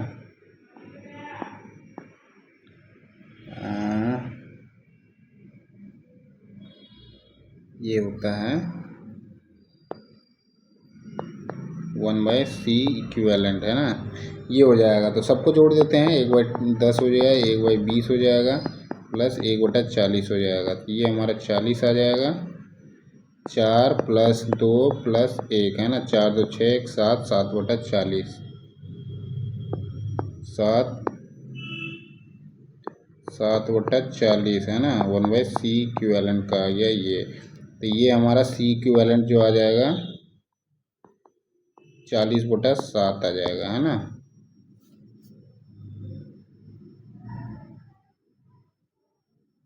इसको हम काट देते हैं, 7×5 = 35, 7×7 = 49, ये आपका 5.7 जो है माइक्रोन फराडे आ जाएगा, है ना। चौथा जो आपका सही उत्तर है। ये फार्मूला होता है C इक्विवेलेंट, जो इक्विवेलेंट हो, मतलब इसमें जो तुल्य पूछ रखा है, तो कैपेसिटेंस इक्विवेलेंट का जो फार्मूला है सीरीज में, ये आपका ये मत देखना कि ये पैरेलल में है बोल के, है ना। रेजिस्टेंस में तो ऐसे होता है, तो ये आपका जो कैपेसिटेंस का होता है ये आपका डिवाइड में होता है ना। नेक्स्ट क्वेश्चन में आते हैं 69 नंबर क्वेश्चन। तो इसमें आपका क्वेश्चन है कि विद्युत उत्पादन की गैर परंपरागत विधि निम्नलिखित में से कौन सी है। तो इसमें पूछा है गैर परंपरागत, जिसमें हम इस्तेमाल नहीं कर रहे हैं अपना जो है जो रॉ मटेरियल है उसका इस्तेमाल नहीं कर रहे हैं। बाकी जैसे देखो इसमें आपका परमाणु ऊर्जा है, इसमें हम परमाणु का इस्तेमाल करते हैं ना, जिसमें आपको प्लूटोनियम का इस्तेमाल होता है, और एक और है C32, यूरेनियम का इस्तेमाल होता है ना, कोयला इसमें इस्तेमाल करा जा रहा है, इसमें डीजल, तो ये हमारे मतलब फ्यूल इस्तेमाल करे जा रहे हैं। जबकि इसमें देखोगे ये नेचुरल मतलब लाइट से हम ले रहे हैं। सौर ऊर्जा में क्या होता है, तो यही आपका गैर परंपरागत। इससे क्या होता है ना, ये इन चीज़ों से गैर परंपरागत का मतलब क्या होता है कि एक बार यूज किया वो ख़त्म हो जाता है, दोबारा यूज नहीं कर सकते हैं ना। जबकि सौर ऊर्जा इतना है कि उसका हम यूज़ करो वो आता ही जाता ही है, ऐसा नहीं है ना। तो इनमें देखो ये आपके एक बार जल गए दोबारा इस्तेमाल में नहीं आएंगे। कोयला है ये भी नहीं आएगा, परमाणु है ये भी नहीं आएगा, लेकिन सौर ऊर्जा वाला जो है ना उसकी लिमिट सोर्स ही नहीं है, कितना आएगा नहीं आएगा उसका कोई वो नहीं है। तो ये आपका गैर परंपरागत में आपका सूर्य ऊर्जा आता है, विंड एनर्जी आती है ना, ये सब सी चीज़ें आती है, ये आपका गैर परंपरागत में आते हैं। तो दूसरा जो आपका सही उत्तर है। अगले क्वेश्चन में आते हैं 70 नंबर क्वेश्चन। तो इसमें आपका क्वेश्चन है सिंगल फेज ट्रांसफार्मर में निम्नलिखित में से कौन सा टर्मिनल सामान्यतः हाई वोल्टेज के पक्ष में जुड़ा हुआ होता है। तो ट्रांसफार्मर के बारे में पूछ रहा है, जो सिंगल फेज ट्रांसफार्मर होता है इसमें कौन सा ऐसा टर्मिनल होता है जो कि आपका हाई वोल्टेज जो पक्ष होता है उसके साथ जुड़ा हुआ होता है। तो प्राइमरी टर्मिनल जो होता है वो जुड़ा हुआ होता है ना। सो आपका तीसरा जो है आपका राइट आंसर है। नेक्स्ट क्वेश्चन में आते हैं।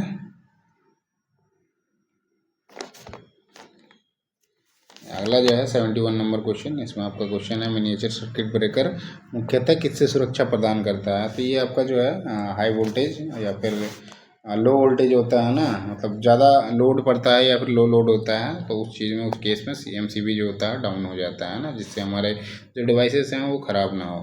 तो ये अतिभार और लघु पतन के से जो होता है सुरक्षा प्रदान करता है MCB, है ना। चौथा जो आपका सही उत्तर है। नेक्स्ट आते हैं 72 नंबर क्वेश्चन। तो इसमें आपका क्वेश्चन दे रखा है पानी और संक्षारण रसायनों के उच्च संपर्कन वाले वातावरण के लिए किस प्रकार की वायरिंग जो है सबसे उपयुक्त है। तो इसमें बोला है वाटर से क्या होता है, डैमेज होता है ना, जो आपका जो भी लगा हुआ है इंसुलेशन तो वो ख़राब होता है ना, जैसे रसायन हो गए हैं तो उससे भी ख़राब होता है। जैसे आप देखोगे ना किसी भी वायर को, फुल वायर हैं जिसमें आपका कवर किया हुआ है, तो वो आप देखोगे 1-2 साल के अंदर ना उसके जो इंसुलेशन है ना वो ख़राब होने लगता है। तो वही बोल रहा है कुछ संपर्कन वातावरण से किस प्रकार की वायरिंग सबसे उपयुक्त होती है। तो ये हाई टेम्परेचर वाले बात कर रहा है ना, उच्च संपर्कन वाले वातावरण के लिए किस प्रकार की जो होती है वायरिंग सबसे ज़्यादा उपयुक्त होती है। तो वहाँ पे जो होता है ना इंसुलेशन के ऊपर जो होता है एक कंड्यूट लगा देते हैं ना, जिससे क्या है इससे फ़र्क पड़ेगा। तो इंसुलेशन को मतलब कंड्यूट को फ़र्क पड़ेगा, हमारा जो कंडक्टर का है उसको फ़र्क नहीं पड़ेगा। कंडक्टर के ऊपर इंसुलेशन लगा है उसको भी ज़्यादा फ़र्क नहीं पड़ेगा। ये आपको देखने को मिलेगा कहाँ पे, जो बाहरी वाले एरिया होते हैं, जैसे आपको पावर प्लांट में आप देखोगे तो वहाँ पे आपको जहाँ कहीं भी स्विचेज वगैरह बल्ब वगैरह लगे हैं तो उसमें आपको देखने को मिलेगा ये चीज़ें, है ना, क्योंकि वो इन्वायरमेंटल इफेक्ट होते हैं। आप जहाँ पे ये आपका टेम्परेचर का होता है वहाँ पे भी आपको ये सारी चीज़ें दिखने मिलेगी। इस तरह का जो होता है इसे ऐसे ऐसे ऐसे ऐसे इस तरह से आपको इंसुलेशन वाला दिखेगा जो उसके ऊपर लगाया जाता है। इंसुलेशन के मतलब कंडक्टर जो होता है, वायर जो होता है उसके ऊपर आपका कंड्यूट जो है वो लगाया जाता है ना। चौथा जो है आपका राइट आंसर है। नेक्स्ट आते हैं 73 नंबर क्वेश्चन। इसमें आपका फॉर्मूला पूछ रखा है समानुपाती किसके समानुपाती होता है। तो किसी DC श्रेणी में बल आघूर्ण किसके समानुपाती होता है। तो आपका IA के I स्क्वायर A जो होता है उसके समानुपाती होता है ना। पहला जो है यही आपका राइट आंसर है। नेक्स्ट क्वेश्चन में आते हैं। इसमें थोड़ा सा मिट गया है ना, ये आपका I स्क्वायर A है, ठीक है। नेक्स्ट आते हैं 74 नंबर क्वेश्चन। इसमें आपका क्वेश्चन है निम्नलिखित में कौन सा विद्युत मूलभूत का सिद्धांत है। मूलभूत सिद्धांत विद्युत का मूलभूत सिद्धांत है, वही आपका चुंबकीय प्रेरण के सिद्धांत पे ही जो होता है आपका विद्युत बनाई जाती है। दूसरा जो आपका राइट आंसर है। मूलभूत सिद्धांत पूछा है ना तो चुंबकीय प्रेरण हो जाएगा। नेक्स्ट आते हैं 75 नंबर क्वेश्चन। तो इसमें आपका क्वेश्चन है कि विद्युत प्रणाली में परिपथ वियोजक का क्या उद्देश्य है। तो जो विद्युत प्रणाली होती है, इलेक्ट्रिक सिस्टम होता है, इसमें आपका जो परिपथ वियोजक होता है उसका उद्देश्य क्या होता है। तो वो बेसिकली करता ये है कि दोष की जो स्थिति होती है उसमें धारा का जो इंटरप्शन करने का काम करता है ना, या फिर अंतरायन जो है वो करने का काम करता है। परिपथ वियोजक जो है उसको अलग कर देता है ना। दोष की स्थिति में धारा प्रवाह का अंतरायन करना है ना, इंटरप्ट कर देता है। सो तीसरा आपका राइट आंसर है। 75 क्वेश्चन थे टोटल, आपके 100 क्वेश्चन हैं, उसमें से 75 जो हैं आपके थ्योरी से क्वेश्चन थे, है ना। 25 क्वेश्चन जो है आपके वर्कशॉप कैलकुलेशन साइंस सबसे मिल जाएंगे, है ना, और इंग्लिश भी मिल जाएगा इसमें। तो पहला नंबर क्वेश्चन देखते हैं। इसमें आपका क्वेश्चन है, select the option that best express the meaning of proverb still water run deep, है ना।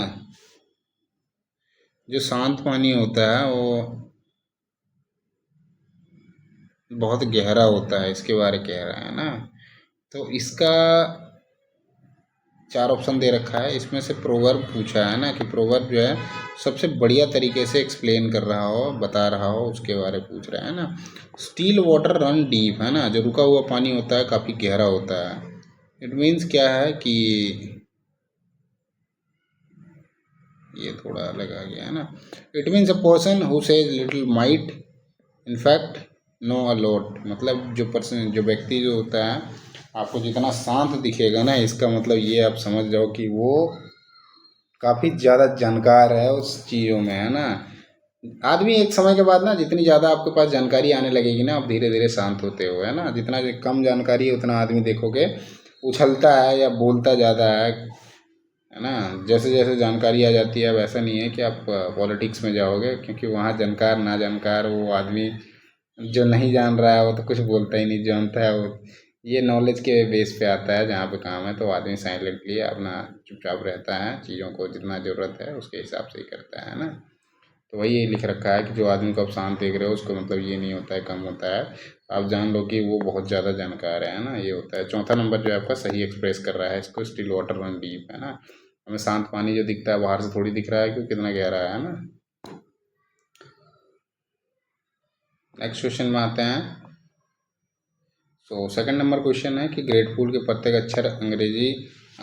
अक्षर को अंग्रेजी वर्णमाला के अनुसार व्यवस्थित किया जाए तो कितने अक्षरों की स्थिति अपवर्तित रहेगी। देखो ये आपका ग्रेटफुल लिखा हुआ है, अब इसको क्या कह रहा है, अंग्रेजी वर्णमाला के हिसाब से। तो इसको हम कर देते हैं, ए बी है नहीं, है ना, सी भी नहीं है, डी भी नहीं है, ई है, एफ है, जी है, एच नहीं है, आई जे के एल है, एम नहीं है, N O P P Q R S T, है ना।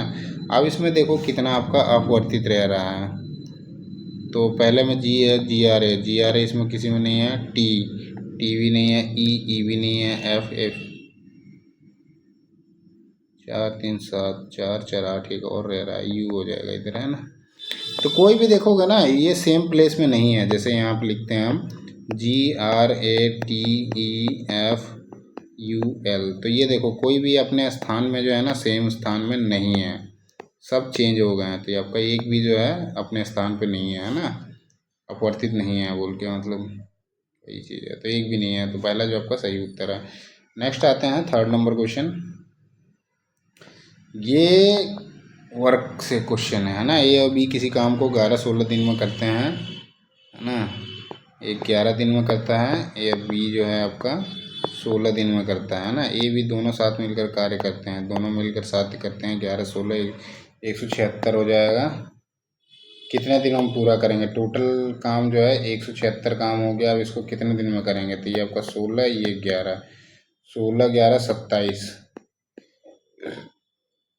काटोगे तो आपका 6.5 जो आएगा, है ना। चौथा नंबर जो है आपका सही उत्तर है। और नेक्स्ट क्वेश्चन में आते हैं। 4 नंबर क्वेश्चन, इसमें आपका क्वेश्चन है, किसी खेल प्रतियोगिता से ठीक पहले किसी व्यक्ति के लिए किस प्रकार का खाद्य पदार्थ कम मात्रा में लेना उपयुक्त होता है। तो मतलब कोई भी आपका स्पोर्ट्स होता है ना, तो उसमें जनरली पूछा है कि कोई स्पोर्ट्स आपके गेम होते हैं ना, या फिर उसमें जो जो व्यक्ति होता है कौन सा जो मतलब भोजन है वो कम मात्रा में लेना चाहिए, उसके बारे में पूछ रहा है। तो कार्बोहाइड्रेट जो रिच फूड होते हैं ना वो कम मात्रा में लेने चाहिए, उससे क्या होता है आपका मतलब एनर्जी जो है ना उतनी तगड़ी नहीं आती है, इसीलिए कभी भी कार्बोहाइड्रेट रिच फूड जो होता है वो किसी भी आप स्पोर्ट्स में उतर रहे हो उससे पहले नहीं खाना चाहिए, है ना। तीसरा आपका राइट आंसर है। नेक्स्ट क्वेश्चन में आते हैं 5 नंबर क्वेश्चन। तो इसमें आपका क्वेश्चन है, उस युग्म का चयन करें जो कि नीचे दिए गए युग्मों में 2 सेट समान पैटर्न का अनुसरण करता है, दोनों युग्म समान पैटर्न का पालन करते हैं।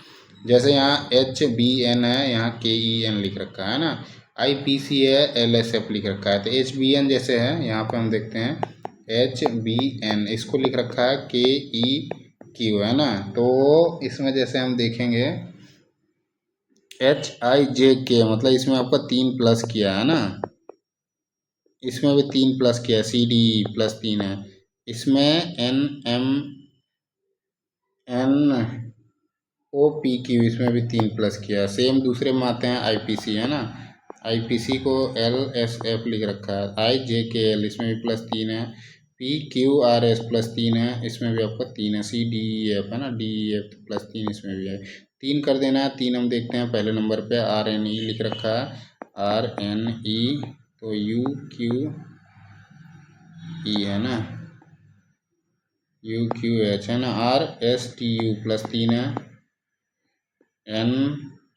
N का तो Q है ना, तो ये तो आपका सही हो जाएगा प्लस 3, और E से H है ना, FGH प्लस 3। तो ये आपका पहला जो है यही आपका सही उत्तर है। नेक्स्ट क्वेश्चन में आते हैं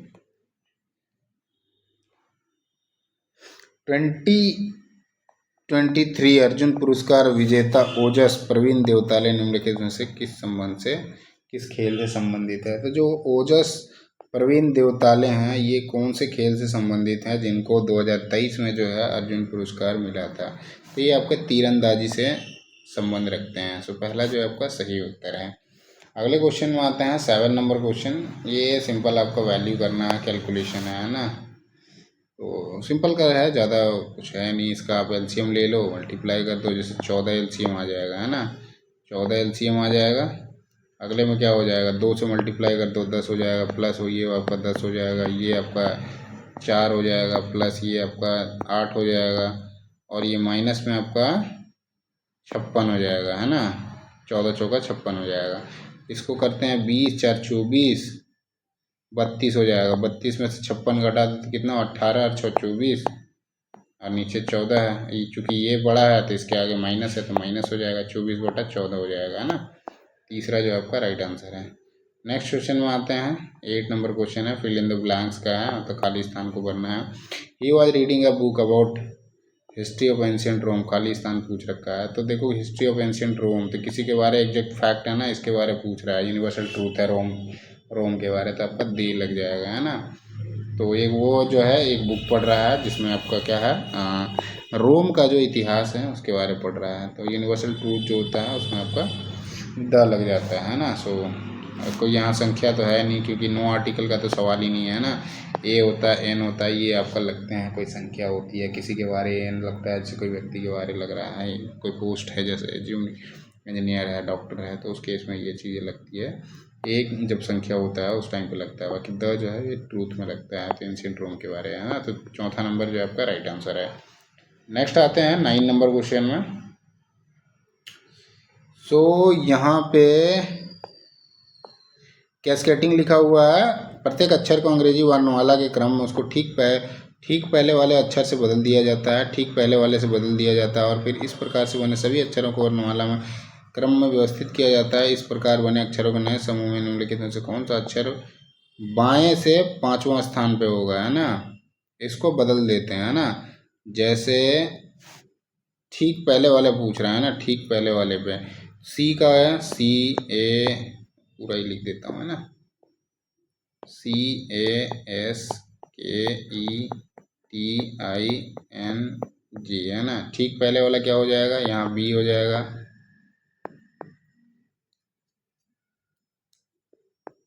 B हो जाएगा, ये Z हो जाएगा, RS होता है, JK होता है, E ABCDDE होता है, ये आपका T है, तो ST होता है ना, IHMHIGH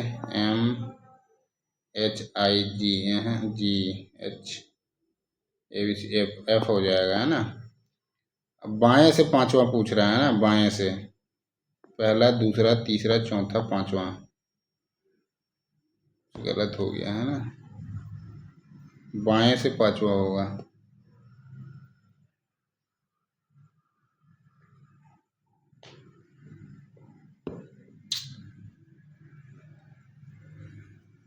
तो यदि हम बाएं से गिनते हैं इसको,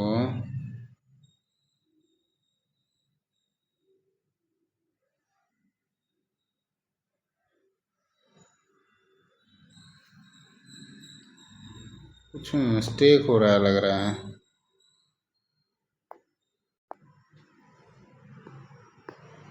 अब इसमें क्या आता है ना, सभी अक्षरों को वर्णमाला क्रम में व्यवस्थित करना है ना, तो अल्फ़ाबेटिकल ऑर्डर में करना है। तो बी आ जाएगा, डी आ जाएगा, है ना, एफ आ जाएगा, एच आ जाएगा, जे आ जाएगा, उसके बाद एम आ जाएगा, उसके बाद आर एस जेड आ जाएगा, है ना। अब पांचवें स्थान पे कौन सा है, तो जे आ रहा है, पहला दूसरा तीसरा चौथा पांचवा, है ना। तीसरा नंबर जो है आपका राइट आंसर है। पहले देखो इसका एक पहले का पूछ रहा है, ठीक पहले का पूछ रहा है, बाद में इसको व्यवस्थित करना है किसमें, अक्षरों को वर्णमाला में व्यवस्थित करना है। तो आपका अल्फ़ाबेटिकल ऑर्डर में कर दिया, तो इसमें पांचवा स्थान बाएं से देखोगे तो जे आता है ना। तीसरा जो आपका राइट आंसर है। नेक्स्ट क्वेश्चन में आते हैं, 10 नंबर क्वेश्चन। तो इसमें आपका क्वेश्चन है, सेवा सदन की स्थापना में महत्वपूर्ण भूमिका निम्नलिखित में से किसने निभाई। सेवा सदन के बारे में पूछ रहा है, तो सेवा सदन की स्थापना में जो है महत्वपूर्ण भूमिका निभाने वाले जो है बहराम जी मालाबारी हैं, है ना। तीसरा जो आपका राइट आंसर है। नेक्स्ट क्वेश्चन में आते हैं,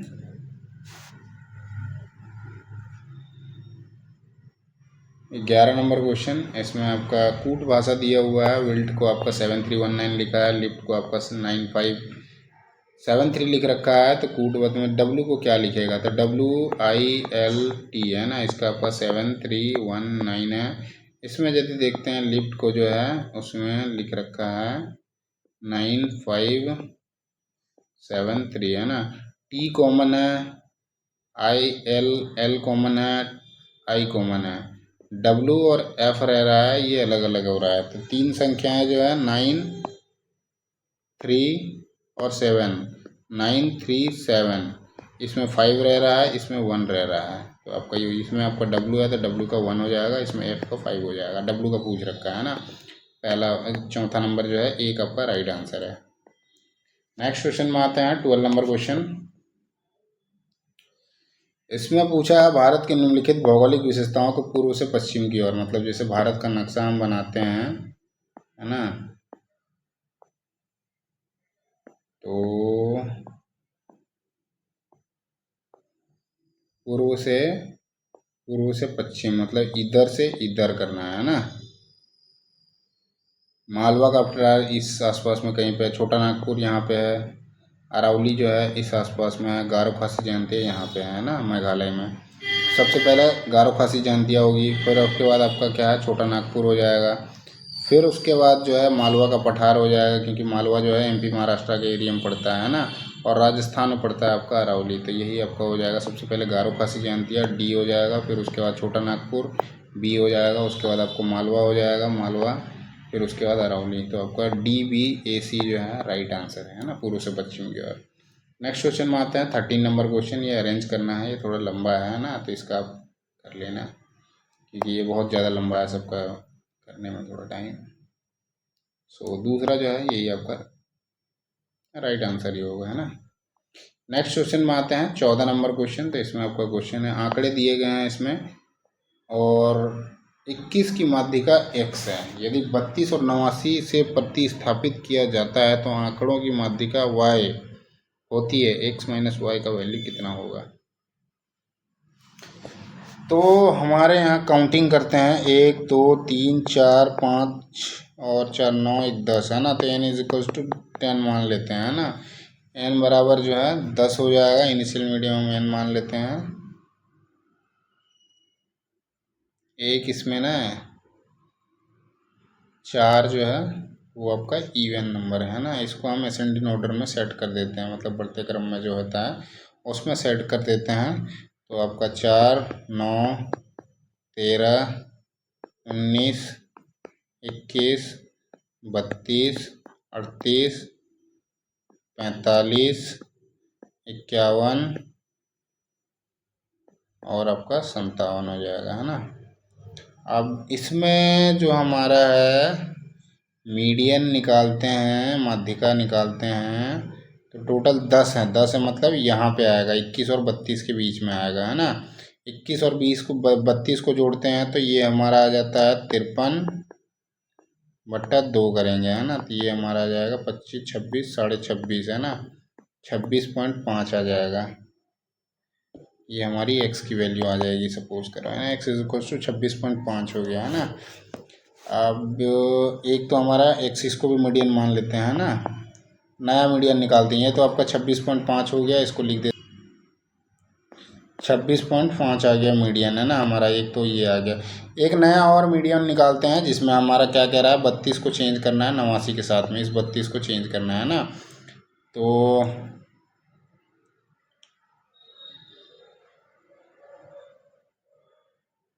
हमने जैसे लिखा था इसमें आपका पूरा असेंडिंग ऑर्डर में लिखा था। 4 आपका हो गया, 9 हो गया, 13 हो गया, 19, 21, 32 को चेंज करना है तो यहाँ पे आपका 89 आ जाएगा, है ना। 89, उसके बाद आपका 38, 45, 51 और 57। तो इसमें क्या है, इन दोनों का निकालेंगे हम। अच्छा, 89 तो ये पीछे चला जाएगा ना, 38 आगे आ जाएगा और 89 जो है, ये 89 आपका पीछे चला जाएगा, है ना, क्योंकि ये असेंडिंग ऑर्डर में लिख रखा है। तो 21 + 38/2 करेंगे, है ना। तो इसमें आपका 38, 20, 60, 59/2 हो जाएगा ना। तो ये आपका 29.5 हो गया। अब दोनों में डिफरेंस निकालते हैं, जो मीडियन हमारा फाइनल वही आएगा, क्योंकि x - y पूछ रखा है। x का वैल्यू हमारा 26.5 है, x इज इक्वल टू 26.5 है और y इज इक्वल टू है 29.5। दोनों में डिफरेंस कितना है, 3 का है। तो यही हमारा आंसर हो जाएगा। क्या पूछा है, x - y, है ना। तो 26.5 - 29.5, है ना। ये संख्या बड़ा है और बड़े के आगे माइनस लिख रखा है तो -3 हो जाएगा। दूसरा जो आपका सही उत्तर है। अगले क्वेश्चन में आते हैं, 15 नंबर क्वेश्चन। तो अंग्रेजी वर्णमाला क्रम के आधार पर एक निश्चित तरीके से स्कोर का लिख रखा है, YQUX। उसी प्रकार से QIMP को लिख रखा है, WSV। समान तर्क से पूछा है, OGKN का संबंध निम्नलिखित में से किसमें है। तो स्कोर को सबसे पहले देखते हैं क्या होगा। स्कोर YQUX, है ना। रिलेशन देख लेते हैं पहले, सब में क्या कर रखा है। S, है ना, S से Y पहले आते हैं। TSTUVWXY मतलब 6 जोड़ रखा है इसमें। इसमें देखते हैं कि LMNOPQ, इसमें भी 6 जोड़ रखा है ना। इसमें देखते हैं O से PQRSTU, इसमें भी 6 जोड़ रखा है ना। RSTUVWX, इसमें भी 6 जोड़ रखा है, मतलब 6 का ही है। इसमें 6 जोड़ देते हैं सीधा। दूसरे में भी देख लेते हैं, Q से है, Q हो गया UVWXYZW, है ना। PQRSTUVW 6 ही जोड़ रखा है इसमें भी आपका, है ना। इससे 6 जोड़ रखा है, W आगे 6 का ही संबंध है। तो OGKN का देख लेते हैं। O का जो होता है 6 जोड़ेंगे तो क्या आ जाएगा, OPQRSTU, U आ जाएगा, है ना। तो U हो जाएगा। O का G जो है GHIJKLM हो जाएगा। K जो है LMNOPQQ हो जाएगा और N का जो है NOPQRST हो जाएगा। UMQT, है ना, दूसरे नंबर पे है। दूसरा जो है आपका राइट आंसर है। सब में ++6 आ रहा है तो उसी के हिसाब से आपको अरेंज करना होता है। नेक्स्ट क्वेश्चन में आता है, 16 नंबर क्वेश्चन। इसमें आपका क्वेश्चन है, correct meaning of given proverb. जो दिया हुआ है इसका करेक्ट मीनिंग पूछ रखा है ना। Cross the stream where it is shallowest. पानी के बारे है जहाँ पे जो है पानी का जो है छिछला है, मतलब जहाँ पानी कम है ना। Cross the stream where it is slowest तो पार करना है, तो do things easiest possible way, जहाँ पानी कम रहेगा हम वहीं मतलब पार करेंगे। ऐसा तो नहीं है कि 11 में हम पार होने जाएंगे बोट का, है ना। तो यही पूछा, करेक्ट प्रोवर्ब पूछ रखा था आड़िया बढ़िया मुनि में, है ना। तो डू थिंग्स ईजीएस्ट पॉसिबल, जहाँ आपका आसान होता है तो वहीं पे आपको ये करना होता है। इसका मतलब भी वही है, इसका मतलब भी वही है ना। नेक्स्ट क्वेश्चन में आते हैं, 17 नंबर क्वेश्चन है। इसमें आपका क्वेश्चन है identify the incorrect spelled word, है ना। करेक्ट जो लिखा हुआ है इसमें से आपका पूछ रहा है, she had a fortnightly meeting with her team to discuss the project update, है ना। तो इसमें से करेक्ट स्पेलिंग कोई है जो गलत लिख रखा है इनमें से, और इसका पूछ रहा है करेक्ट स्पेलिंग कौन सा, सही स्पेलिंग कौन सा है। तो हम देखते हैं, सी हैड ये सही है, ये सही है। फोर्टिंगली ये आपका गलत लिख रखा है ना। फोर्टनाइटली होता है ये, फोर्टनाइटली इसमें जो है ना टी गायब है ना, टी लिखा हुआ ही नहीं है, मतलब जो आपका बीता हुआ कल है।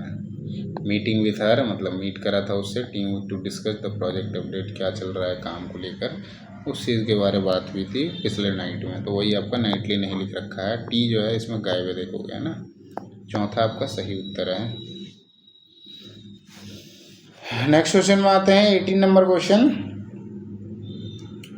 ये आपका सीटिंग अरेंजमेंट का क्वेश्चन है, जिसमें GHI JMN और ओ जो है एक गोल मेज पे बैठे हैं, केंद्र की ओर अभिमुख करके बैठे हैं, जिसमें से आदमी कितने हैं, 3 और 4 7 आदमी, 1 2 3 4 5 6 7 आदमी, है ना।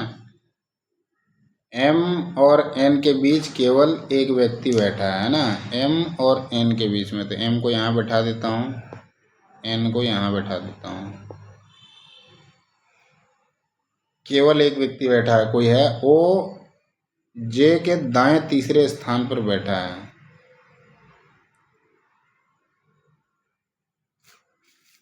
यदि J को यहाँ बैठा देता हूँ तो इसके दाहिने तीसरे स्थान पे O यहाँ पे आ जाएगा, है ना। I G के बाएं तीसरे स्थान पर बैठा है, तो I जो है G के बाएं तीसरे स्थान पर बैठा है, मतलब यहाँ पे बैठा देता हूँ I को, तो G यहाँ पे आ जाएगा, है ना। 1 2 3 आ जाएगा, है ना। O I के ठीक दाएं पड़ोस में बैठा है, O जो है ठीक दाएं पड़ोस में, मतलब यहाँ पे आपका, अच्छा I के ठीक दाएं पड़ोस में, ये आपका सही बैठ गया। H I के निकटतम पड़ोसी नहीं है, तो नहीं है, तो H यहाँ पे आ जाएगा। H के दाएं गिनने पर H और N के बीच के कितने बचे हैं, मतलब इधर से पूछ रहा है, तो ये 3 लोग बैठे हुए हैं ना। फिगर देखो, फिगर आपको ड्रॉ करने का सबसे तगड़ा तरीका होता है क्या है, इसमें पूरी सिस्टम को आपको समझना है। मैंने तो स्टार्टिंग में बना दिया MN के बीच में, इसको बैठा दिया, तो ये पूरी वैसे ही बैठ गया, जिसके कारण ये बन गया। यदि वैसा नहीं होता ना, ये तो टिक करा हुआ है, चलो एक मोटा मोटा आइडिया लग गया, है ना। N के बाएं गिनने पे, है ना, देखो आप कैसे, MN और बीच के ओर बैठा है, तो M को बैठा दिया है, N को बैठा दिया, इसका पता नहीं है J को मैंने यहाँ बैठाने, इसको आपको स्किप करना होगा उस केस में। I जो है G के तीसरे स्थान पे बैठा है, तो G तीसरे स्थान दाएं स्थान पे, तो यहाँ तो इधर कहीं पे बैठा देंगे तो वैसे तो चलेगा नहीं, तो G तीसरे स्थान पे, क्योंकि यहाँ पे आगे जो है ना O जो है I के ठीक दाहिने स्थान पे बैठा है, तब यहाँ पे जाके J और O भी बैठ जाएगा, है ना। और ये यहाँ से यहाँ, ऐसे करके आपको बढ़िया तरीके से बनाना है। सबका अंदर जो है सेंटर की ओर है। 30 से 3 जो है आपका पहला सही उत्तर है। 3 लोग जो हैं G और किसके बीच पूछा है, H और N के बीच में, H यहाँ पे है और N जो है यहाँ पे है। 1 2 3 3 लोग बैठे हैं ना, पहला आपका सही उत्तर है। अगले क्वेश्चन में आते हैं, तो इसमें भी इंग्लिश का क्वेश्चन है आपका, select the correct adjective, adjective पूछ रखा है, क्रिया विशेषण बेसिकली पूछ रखा है ना। Option to complete the sentence, meaningful, focus on identifying the most appropriate descriptive word that enhance the clarity and context of the sentence। इस सेंटेंस के रिस्पेक्ट में पूछ रहा है कौन सा ऐसे डालेंगे कि सबसे बढ़िया इसमें आएगा। The sky single that a storm was approaching, तब ग्लूमी होगा, जो चमकता है ना तब बढ़िया लगता है उसमें अप्रोचिंग। सो दूसरा आपका राइट आंसर है। नेक्स्ट आते हैं 20 नंबर क्वेश्चन। इसमें आपका क्वेश्चन निम्नलिखित से कौन सी सार्वजनिक वस्तुओं की एक विशेषता, सार्वजनिक वस्तु के बारे में पूछ रहा है, तो नॉन एग्जीक्यूटिव एक्सक्लूडेबल जो होता है वो आपका सबसे बढ़िया उदाहरण है ना। एक विशेषता है तो आपका नॉन एक्सक्लूडेबल उपभोग है ना, गैर अपर्जनीय उपभोग जो होता है, ये आपका सार्वजनिक वस्तुओं की एक विशेषता है ना। चौथा आपका सही उत्तर है। अगले क्वेश्चन में आते हैं, 21 नंबर क्वेश्चन देखो, ये आपका आंकड़ा दिया हुआ है, समांतर माध्य की गणना करें। समांतर माध्य पूछ रखा है, इसमें क्या होगा, है ना। तो इसको हम क्या करते हैं, एक्स और वाई हमारा दिया हुआ है ना, तो इसको ऐसे एक्स और वाई कह रहा हूँ, एक्स और एफ दिया हुआ है ना, तो एक्स की वैल्यू लिख देते हैं, एफ की वैल्यू लिख देते हैं, यहाँ ऐसे लिखा हुआ है ही, है ना। और इसको ना अरेंज करना जरूरी है क्या, कर देते हैं, 2 3 4 5 6, है ना, एक्स एफ 2 3 4 5 6, ये आपका 9 10 5 4 और 2, एक्स एफ हमारा निकाल देते हैं, ये हमारा 9 दूनी 18 हो जाएगा, 10 दिया 30 हो जाएगा, 4 5 20 हो जाएगा, 5 का 20 हो जाएगा, 6 दूनी 12 हो जाएगा, है ना। ये हमारा एक्सेप्ट हो गया। अब यहाँ पे पूछा क्या है ना, समांतर माध्य पूछ रखा है, तो इसका जो फॉर्मूला होना होता है ना, वो आपका होता है sigma x F by sigma F होता है ना। एक्सेप हमारा देखते हैं, सबका देख लेते हैं, टोटल करते हैं हम एक्सेप का, तो यहाँ पे जोड़ेंगे तो कितना होता है, 40 30 70 और 30 100, है ना, 100 हो जाएगा। और ये हमारा दिया हुआ एक्सेप जो है, ये इसका वैल्यू जोड़ेंगे, है ना, 5 7 4 11 10 21 30 हो जाएगा, है ना, काट देते हैं, 3.33 आ जाएगा।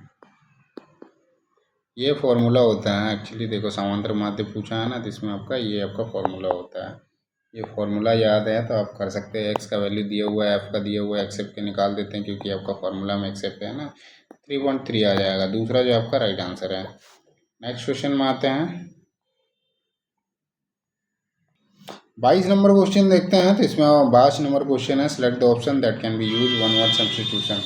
वन वर्ड सब्स्टिट्यूशन के बारे में पूछ रखा है ना, इसमें one word substitute given word इसमें दे रखा है, इसमें से पूछा है, तो एक ही शब्द में जो होता है पूरे को हम क्लियर कर दें, है ना।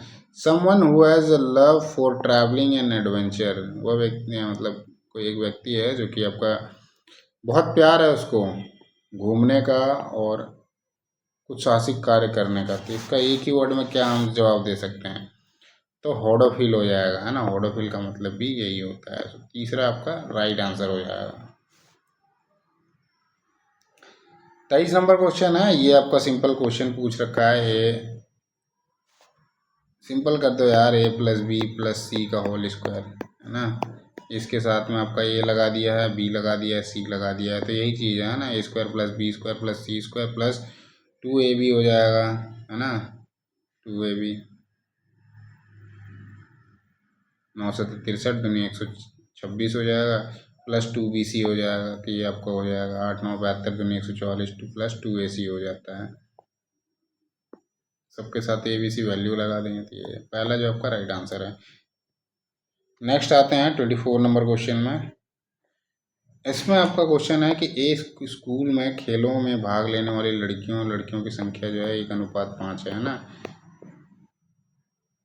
गर्ल बॉयज 1:5 है। यदि लड़कियों की संख्या 211 है तो भाग लेने वाले लड़कों की संख्या कितनी है, ये आपका 211 गुना है, इसको भी 211 गुना कर देते हैं, 5 दूनी 10 1055 हो जाएगा, 211 टाइम मल्टीप्लाई है ना, एक रेशियो बराबर 211 है, तो 5 रेशियो बराबर इसको मल्टीप्लाई कर दो 211 से, 1100 1055 आ जाएगा, तो ये आपका राइट आंसर है, ये लड़कों की संख्या है। ये आपका 25 नंबर क्वेश्चन है और ये लास्ट क्वेश्चन है। भारत संविधान के अनुच्छेद 51A को किस वर्ष शामिल किया गया, जो 51A है संविधान के अनुच्छेद में शामिल किया गया, वो कौन से साल में किया गया उसके बारे में पूछ रहा है। 51A जो है ये आपका 1976 में लगाया गया, जब आपका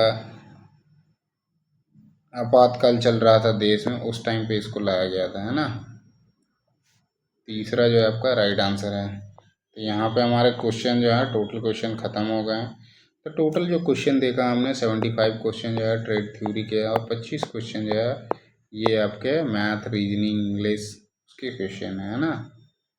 तो टोटल जो गेल पूछता है सवाल, इसमें आपके 100 सवाल पूछे जाते हैं। इसमें 75% जो क्वेश्चन रहता है वो आपके टेक्निकल होते हैं, 25% नॉन टेक्निकल होता है। इसमें जो आपका कटअप पिछली बार गया था वो मतलब इसमें क्या है ना, आप पहले पेपर दे देते हो, CBT देते हो, फिर आपका DB होता है या स्किल, DB के साथ में स्किल टेस्ट है ना, स्किल इंटरव्यू करके हैं। ये मत सोचना कि स्किल टेस्ट अलग से, ये स्किल टेस्ट के नाम पे इंटरव्यू लेते हैं ना, गेल वाले जो है स्किल टेस्ट के नाम पे इंटरव्यू लेते हैं। और इंटरव्यू में आपसे जो भी आपने कहीं पे काम यदि कर रखा है, क्योंकि देखो ये एक्सपीरियंस मांगती है, एक्सपीरियंस बेस पे ये आई हुई थी है ना पिछली बार, तो नेक्स्ट टाइम भी आएगी तो आप मोस्टली लगा के चलो कि एक्सपीरियंस बेस पे ही आएगी, ऐसे प्लेन आएगी नहीं वैकेंसी है ना, कि आपने 10th कर लिया है, अप्रेंटिस कर लिया है, 2 साल का एक्सपीरियंस मांग रखा था, 2 साल के बाद आपके पास एक्सपीरियंस होना चाहिए। नेक्स्ट भी वैकेंसी आती है तो 2 साल का एक्सपीरियंस मांगती है ना। तो इसमें आपका मेन है CBT, देखो 3 गुना बुलाती है ना, 3 गुना मतलब जैसे 100 सीटें हैं, 100 सीटें हैं तो आपका 300 लोगों को बुलाया जाएगा है ना। अब 300 में से ये मत सोचो कि यदि अब मेरा 300 मान लिया जाए, यहाँ टॉपर जो है उसका नंबर है 80 है ना, जो 300 वाला लड़का है उसका नंबर है 60, तो इसमें ऐसा नहीं है कि 80 नंबर वाला ही सेलेक्ट होगा। ये पूरी तरह से है स्किल टेस्ट पे। आपका इंटरव्यू जो देते हो ना आप, इंटरव्यू पे ही आप ध्यान ज़्यादातर होता है, इंटरव्यू के हिसाब से ही जो होता है ये आपका फाइनल बनाता है, क्योंकि इंटरव्यू के क्लियर करते हो तो आपका DB होता है, फिर फाइनल अपॉइंटमेंट होता है। तो इंटरव्यू जो होता है ज़्यादा ज़रूरी है। 60 नंबर वाला भी हो सकता है, ये 80 नंबर वाला जो है ना ये फेल कर सकता है, लेकिन 60 नंबर वाला भी पास हो सकता है। स्किल टेस्ट आपकी जैसी होगी उसी से आपका निर्धारण होगा। CBT एक जरिया है आपको यहाँ तक पहुँचने का, स्किल टेस्ट तक, जैसे आपका इसरो में होता है, इसरो के अंदर भी वही होता है, आपको क्वालिफाई करना होता है ना, जो आपको स्किल टेस्ट में लिया जाता है ना, हर एक ट्रेड की अलग अलग होती है तो वहाँ पे स्किल टेस्ट होता है। स्किल टेस्ट क्वालिफाई करना मस्ट होता है, फिर उसके बाद आपका उसके हिसाब से स्कोर बनता है। लेकिन इसरो में क्या है ना, इसरो में आपका क्वालिफाइंग इन नेचर है ना, क्वालिफाई आप कर जाते हो स्किल टेस्ट तो आपको मार्क्स के हिसाब से फिर आपका लिस्ट बनती है। यही आपका गेल के अंदर जो है ना, गेल के अंदर जो बंदा स्किल टेस्ट पास नहीं किया वो तो सीधा बाहर हो गया, इसमें भी बाहर हो जाता है इसरो में है ना। फिर स्किल टेस्ट में यदि बाहर हो गया तो वो तो गया, इसरो में भी गया, पास हो गया तो फिर इसमें आपका नंबर के आधार पर किया जाता है ना। सेम चीज़ है, दोनों के दोनों में इस्तेमाल किया जाता है। इसमें आपका बाकायदा जॉब बनवाया जाता है या कुछ करवाया जाता है, इसमें आपको जॉब नहीं बनाया जाएगा गेल में। उसमें आपको इंटरव्यू लिया जाता है, सामने आपको चीज़ों को दिखा के उसके बारे में पूछा जाता है क्या है नहीं है उसके बारे में है ना। इसके अलावा आपको कुछ भी डाउट है तो आप डाउट जो है कमेंट के माध्यम से पूछ सकते हैं। बाकी ये आपका गेल इलेक्ट्रिशियन 2024 के अंदर पेपर हुआ था, उसका सारा हमने देखा, क्वेश्चन जो है सारे आपको पैटर्न बता दिए, कहाँ कहाँ से क्वेश्चन कितने आ रहे हैं ना। इसमें थोड़ा बहुत इधर उधर हो सकता है, बाकी यही है। इसके बाद भी आपको कुछ डाउट है तो डाउट कमेंट के माध्यम से पूछ सकते हैं ना। बाकी इस वीडियो में इतना ही करते हैं, वीडियो अच्छा लगे तो वीडियो को लाइक करें, चैनल को सब्सक्राइब करें, साथ ही अपने दोस्तों के साथ शेयर करना ना भूलें। धन्यवाद, जय हिंद।